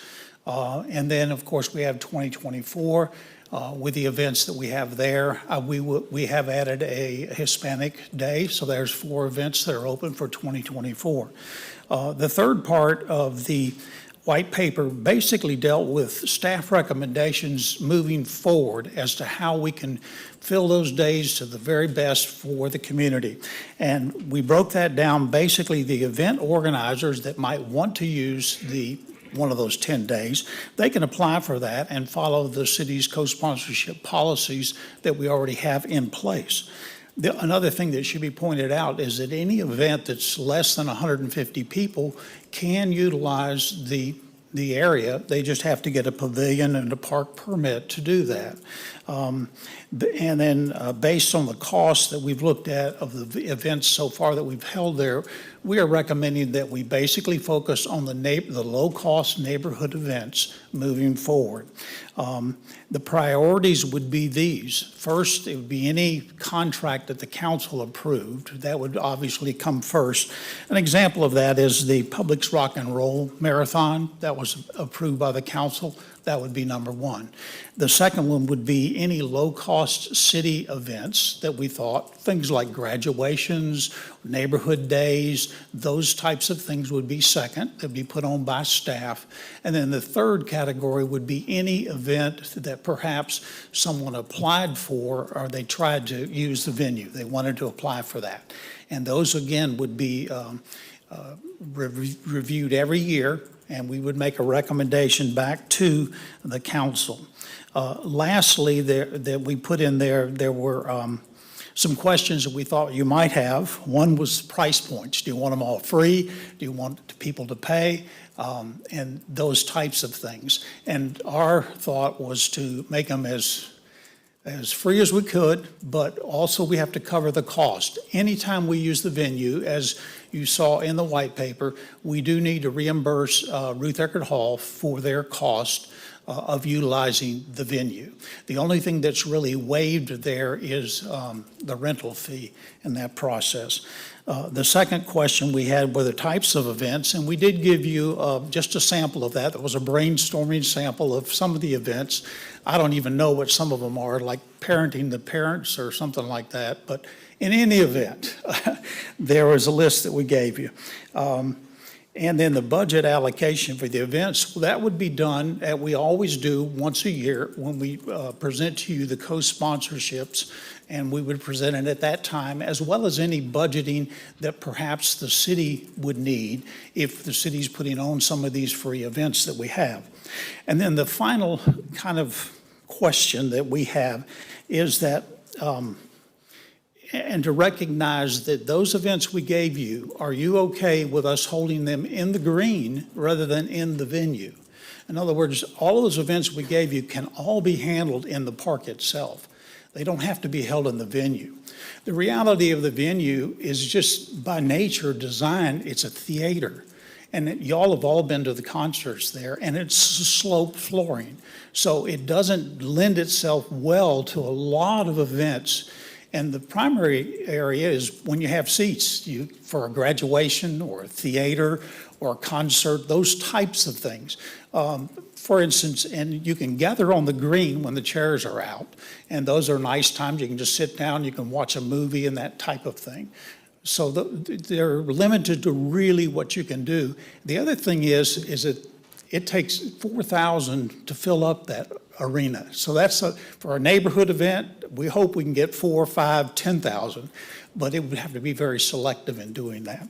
So anyways, that's what I presented in the white paper, or Joelle. They were very helpful and instrumental in putting that together. But I can answer any questions from there, but that's a process that we are recommending as staff. Okay, any questions or comments from Mr. Cater? So Art, is it about $30,000 per event that we pay Ruth Eckerd Hall for their cost? That is correct. And what Maybe is that? Chris can help me on, but it's around 30. Actually, the total cost was much more than that because basically that's less any of the concert people that we paid, the entertainers, and Right, also for food and beverage. So I think it's around 30,000. And what does that include? What does $30,000 include? Is it like sound system, turning on the lights? Yeah, the vast majority of the, Chris Cook, Parks and Recreation. The vast majority of the cost was in audio visual, and it's especially one thing that we're realizing now that we hadn't historically is the union labor. That's part of the venue being a union venue. It just has raised the cost of a lot of the labor associated with running the audio visual there. So again, that's where the type of events really come in. If it's a large concert, it's going to need a lot of audio visual, going to need a lot of staff, which is going to raise costs. If it's a lot more of the community type events, we can, keep costs low and be able to do events without charging admission. A couple of notes from your initial question that I'll bring up, and then the mayor had mentioned about graduations. We've been talking to Pinellas County for about 3-4 years now about potential of moving over here. For this first year, they're looking at just Clearwater High School moving over, and then based on how that goes in the first year, there could be, more schools that join in. I can tell you Countryside is also very interested in coming, but that hasn't been worked out just yet. But we are looking at adding one additional date for 2024 for high school graduations. And then your comment about the collecting data.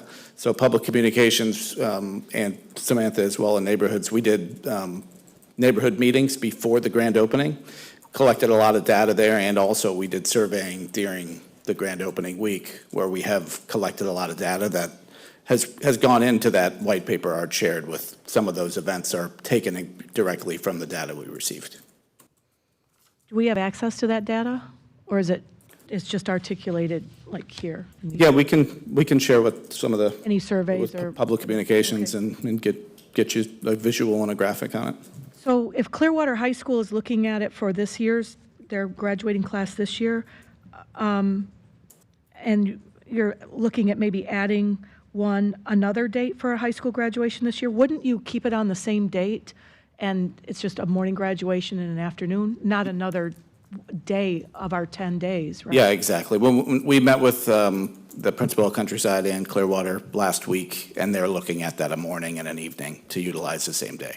And then would Pinellas County Schools be paying that $30,000? Yes, yeah. So what we've been talking about with them is the city's partnership on this just opens the door for them to not have to realize a rental fee, but all the direct costs would be paid by Pinellas County Schools to Ruth Eckerd Hall. And that date's already been locked in for next year? Yeah, so Ruth Eckerd as well as us have been meeting with Pinellas County Schools, making sure that the date's available. Okay.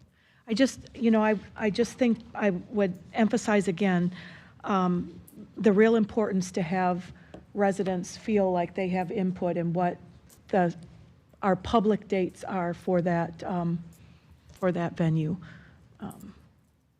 Yep. I was just going to mention the same thing about if we were having graduations, it would be in the same weekend or same day kind of thing. Because I think we talked about that, well, at least a couple of years ago when we were talking about events, how we would mitigate cost and keep it, together. So that's all. You answered it. My vision would be that we would offer the staff and all those who want the venue as much flexibility as possible. And I'll give you some examples. If we're having a holiday event and it's a Nutcracker, then that I would think would be on the stage. But if we're having a Junior Olympics, we would need space. We would need, for safety, we would want open space, not have anything where the children can get hurt. We don't have the added expense of an act or entertainment. We have to consider time of year, time of day. So I would like to have as much of flexibility for the staff to really make each event specific so that it becomes successful instead of a cookie cutter kind of a deal. So those are my 2 cents. And regarding citizen engagement, I think that's something that I've also very concerned about, and that's why I have brought up on several occasions having a subcommittee or a section of the Parks and Rec just to have a formalized voice from the citizens regarding what happens in Coachman Park. Well, that, I agree, but the Parks and Rec Board isn't super robust right now. So maybe a subcommittee of the CNC or something like that, where they have a lot more engagement from throughout, but I think that's worth consideration. If I may, one of the things that we are looking at is establishing and starting a Friends of Coachman Park group. I thought that, and if you haven't received that information on that, we are looking forward to doing that. Yes? I actually received it. It was a little bit daunting for me because now you're asking a private group to form a nonprofit, and then it's pretty much, I think, the priority would be to be fundraising, and That's not what I'm hearing from the community. It's not fundraising that they're interested in. It's actually having a voice and a say on how it's programmed. So I'm not quite, although I really love the idea, I just think it's a uphill battle to get, a whole nonprofit organized by the private sector, which I would think the primary role would be fundraising, and I'm not hearing that interest from the community. Well, this is not the initial start of the Friends Group would be similar to what has happened at Moccasin Lake Park. People that are interested in the programming, people that are interested in the park itself and to see what's going on. We did mention in that white paper that eventually, if they wanted to move toward that would certainly be something they could. But we were going to use our volunteer coordinator basically to start that group, be with that group, meet with that group. If it takes a year, 2, 3, then it takes that long, or we don't do it at all. That's certainly a way that you can start that, and you can start getting input. You can start, with, I think it'd be a great thing. I would agree with Lena. I think, and I'm okay with starting it, but it's definitely, I get, my feedback from residents is they're not there to fundraise. They want their voice in how they envision activation of that park. I haven't, I don't run in those circles that much with people who are like, I'll go out and fundraise. But. Okay, anything else on this item?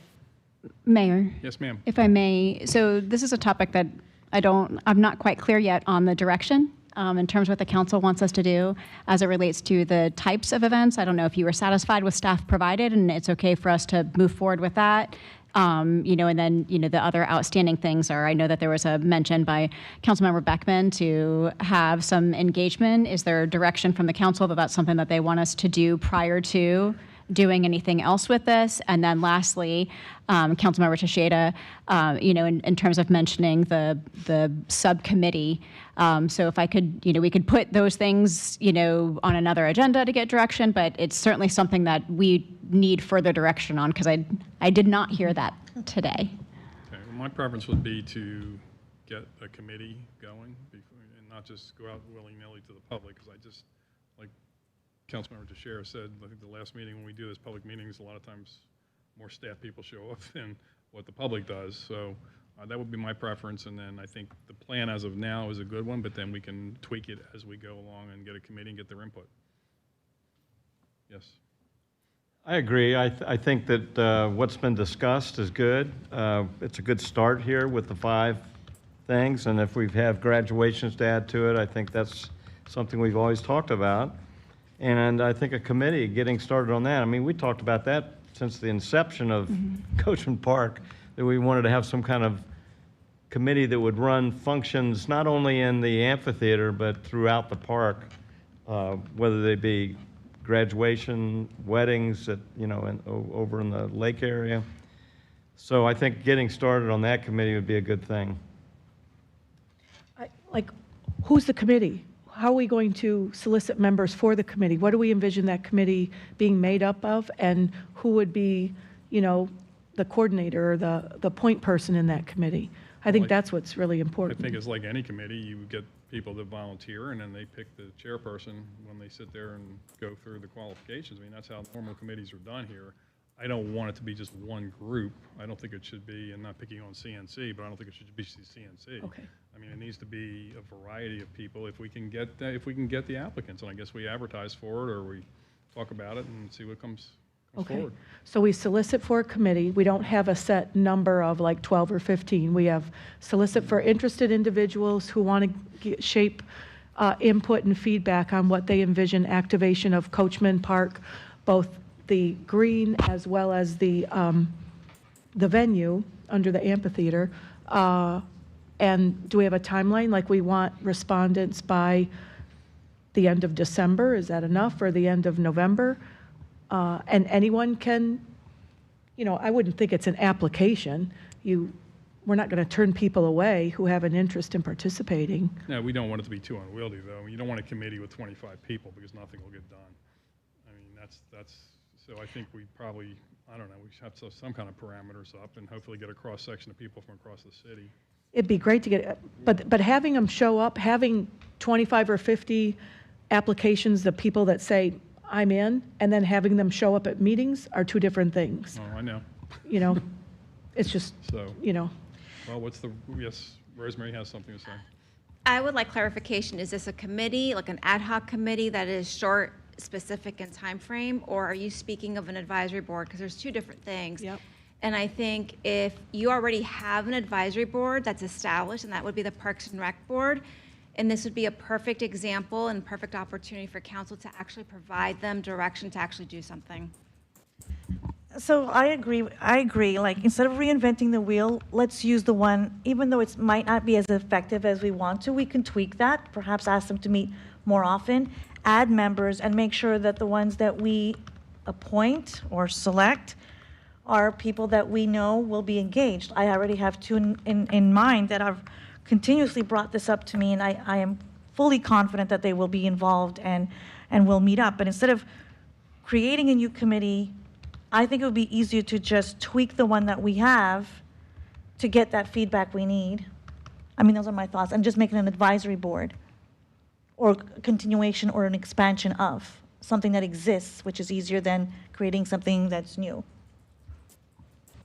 Well, maybe the Parks and Rec can be the point committee to receive feedback and collate it in some way or quantify it in some way, and people can show up at those meetings. But aren't those meetings like at 6 o'clock on a, you know, it's, and they're only every other month, aren't they, if that, or a quarter, once a quarter? They do meet quarterly in the evening, but again, if there is a need for them to meet, my department, my staff will support the request if there's action for them to take. And I think this would be a good example of them. They can host, you know, meetings to seek the public comment. And then now that we're not at the main library, it would be a good opportunity to schedule those meetings in different locations to engage the different communities. Okay. So their frequency is not written in stone. It's something that we can ask to increase, right? If there is a need to increase, we can adjust.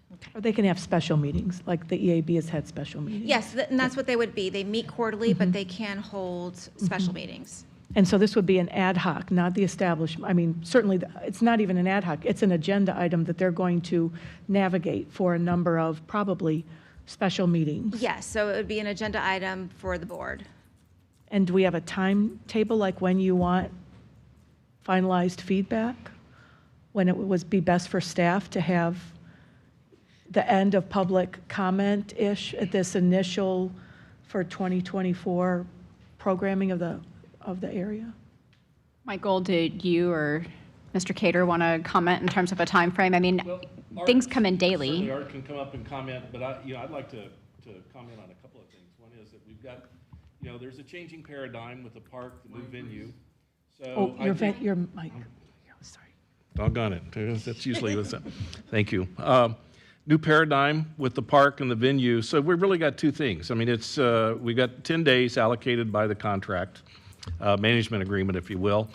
And, you know, I really think that, you know, that we ought to kind of look at that maybe as organically kind of rethinking how we manage the park that on the larger venue thing. I mean, we kind of worked into that over the last 60 years. With a venue concert series that, you know, that was kind of anticipated. Now it's a little different paradigm. We have 10 days allocated in the management agreement with the park, but we also have the balance of the park, which is ours to, you know, to activate 365 days a year without regard to whatever limitation we have with the agreement side. So I think two things I would like to say. One is I think both sides may be kind of organically developed over the next year or two as we get used to get to know our new park. But I think on the 10 event days, if I were to ask council, what are your priorities for the 10 event days? I know one of them is going to be obviously the 4th of July, right? You want to protect something for the 4th of July. There's a 2-month holiday season between Thanksgiving and the New Year's. Maybe the council would want to say, Lee, we'd like to do a couple of major public events and invite the public in there. Maybe one is an orchestra concert, maybe one is, you know, theater, or, you know, maybe Juneteenth. We want to have a special event. We want to hold that out for Juneteenth celebration. I think if those were some ideas that over the next few weeks council could kind of think about, and, what are those 10 priority days that we can settle on? I think, given that we have to get those commitments up to a year out pursuant to the management agreement, and there's only 10 of them, that really doesn't lend itself to a committee, meeting on a regular basis and doing that. I mean, we'll quickly run out of things to do. But it would be very important to know what the council priority is for those 10 days. And then we can, staff-wise, kind of put the meat on the bones, if you will.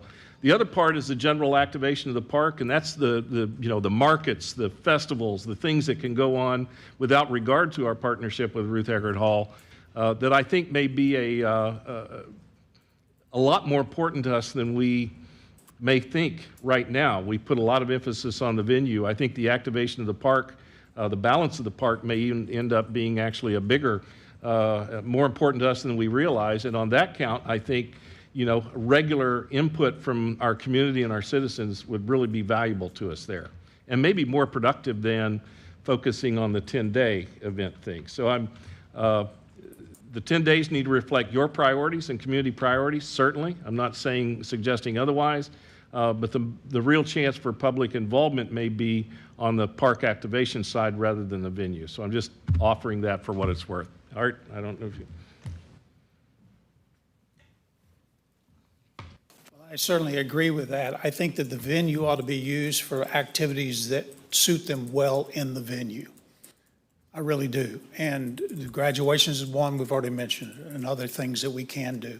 There may be an opportunity for us at some point in time to partner with Ruth Eckerd Hall on a special concert or something like that. That might be one of the days. I would like to suggest we've given you a white paper basically on our proposal. As far as putting something together, putting those 10 days together. We've already gotten input from the public. We've gotten surveys. We have those that we can do some more. We can also, at the next Parks and Recreation Board meeting, have a public meeting and get input, tell them what we're, the community, what we're trying to gather. But ultimately, someone has to, as you mentioned, be a point person to be able to move forward with this. And again, the Friends of Coachman doesn't have to be a fundraiser, but Friends of Coachman can surely help us give ideas for what they'd like to see in the park. So those are two proposals that we placed before you, and that's all I have to say. I think we have a good start on this with the 5 events that for 2024. But I wanted to bring this up. We've actually got 12 days, if you're counting 4th of July and the 5th. That's outside the 10 days. So I just wanted to say that publicly so people know that we actually have, we already considered that. So I think it's a good plan to get this started in a committee and start getting some recommendations. So is the plan to make this a task for the Parks and Rec Advisory Board to solicit public engagement and feedback about what they'd like to see for big events under the sound, in the sound venue, not the green? City co-sponsored events, okay. Because I'll be clear, I don't think it's appropriate to have little events, the dog show or, something small on that big stage. I think it's a better feel to have those kinds of things on the green. But I don't want to be presumptuous in that the public hasn't spent time envisioning what their organization or group or neighborhood or what they would like to see the city partner with to have on that sound for our days. And yes, they would be nearly free. So that's part of the questions. Would those be free events? I would hope so, or nearly free events. Depends on what we do. Right, It depends on if we need security, depends on if we need lighting and sound. Well, I meant free to the public, and maybe that's part of our, commitment to our taxpayers that have funded that $84 million park, that we get to have city-partnered events on that stage as well that are very low cost to you or no cost to you. It's just So it sounds to me like the preference is to lean on the Parks and Rec Board, initially get them geared up to meet more frequently over a short period of time so we get some recommendations. And then if that doesn't work, then we can go to Plan B. So maybe they could hold 2 meetings by what? I mean, nobody said, Michael, you said like within a couple weeks, you wanted some direction from the council, not like necessarily from the public, but. I don't think it has to be that urgent even, over the next several weeks. Okay. This fall. Yeah. I think, there's an opportunity for us to really kind of organically, the neighborhood coalition, the Clearwater Neighborhoods, Coalition. Really, a lot of input could come, productive input from the neighborhood coalition rather than the Parks Board. What do our neighborhoods, what would they like to see us do to host them in our grand waterfront park? That'd be a beautiful place to get ideas. So like the end of November, is that enough time, Art, to, if the Parks and Rec could hold like 2 meetings by the end of November, communications could push out a bunch of information, like come to the Parks and Rec Advisory Board meeting, let your voices be known, or write them, right, or something like that. Or you could do a poll or something. By the end of November, is that good? Yes, we can do that. We were looking to hopefully start the Friends group by then as well, so we certainly can have that. We also have to come back with a proposal, a budget proposal for the co-sponsored events in January, so it's all very close and very doable. We will have to establish another meeting with Parks and Recreation Board. We do have one within that time frame, but we would need to have another meeting. Vice Mayor, do you have something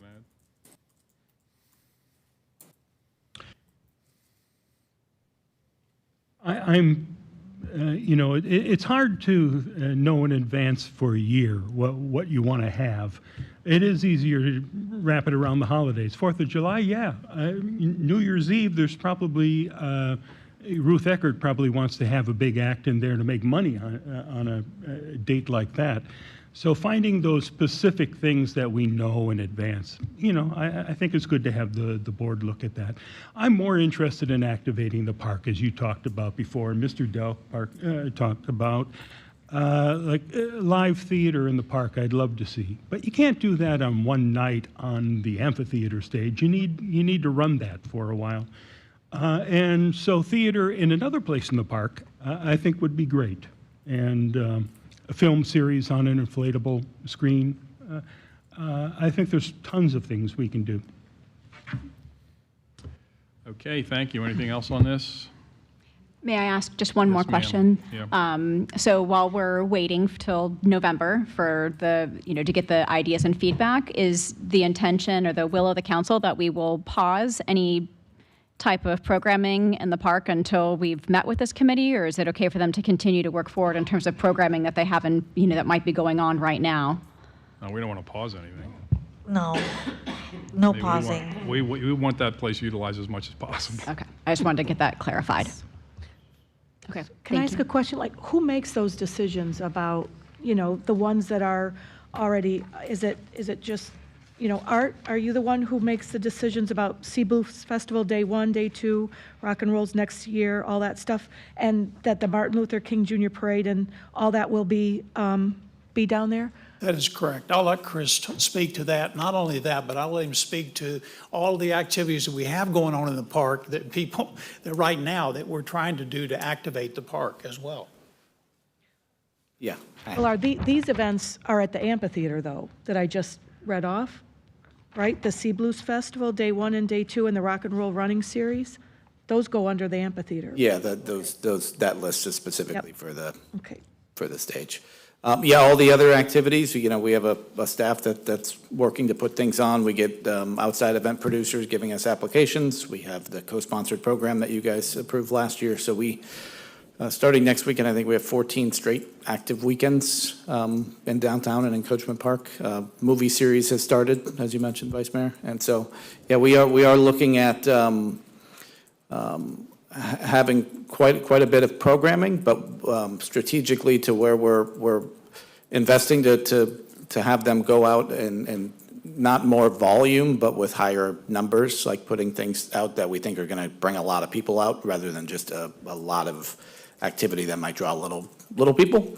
And so, but we're trying all sorts of things. It's going to be really exciting. I think you guys, by the time we come back in November and talk and see all the activities we've had over the next 2 months, I think hopefully you all will be very encouraged with what you see. Okay, thank you. Any new business for today? Yes. For a future meeting, I'd like to, at our next meeting, I'd like to have maybe our City Attorney David Margolis give an overview of the Charter Review Committee and its function and purpose and timeline and kind of the protocol that we use with the Charter Review Committee and their recommendations. I mean, I certainly was taken aback at, what happened at a previous work session, and I just want to be clear about how that's supposed to work and whether or not we want to take another look at some things. So I think that's really important to get an understanding of their purpose, their timeline, and the respectful adherence to that process. That sounds good. The clerk can probably be helpful in that conversation as well, since she also attends those meetings. So she might even have a little bit different perspective than I do. So I think between the two of us, we can probably give a full presentation to council next time.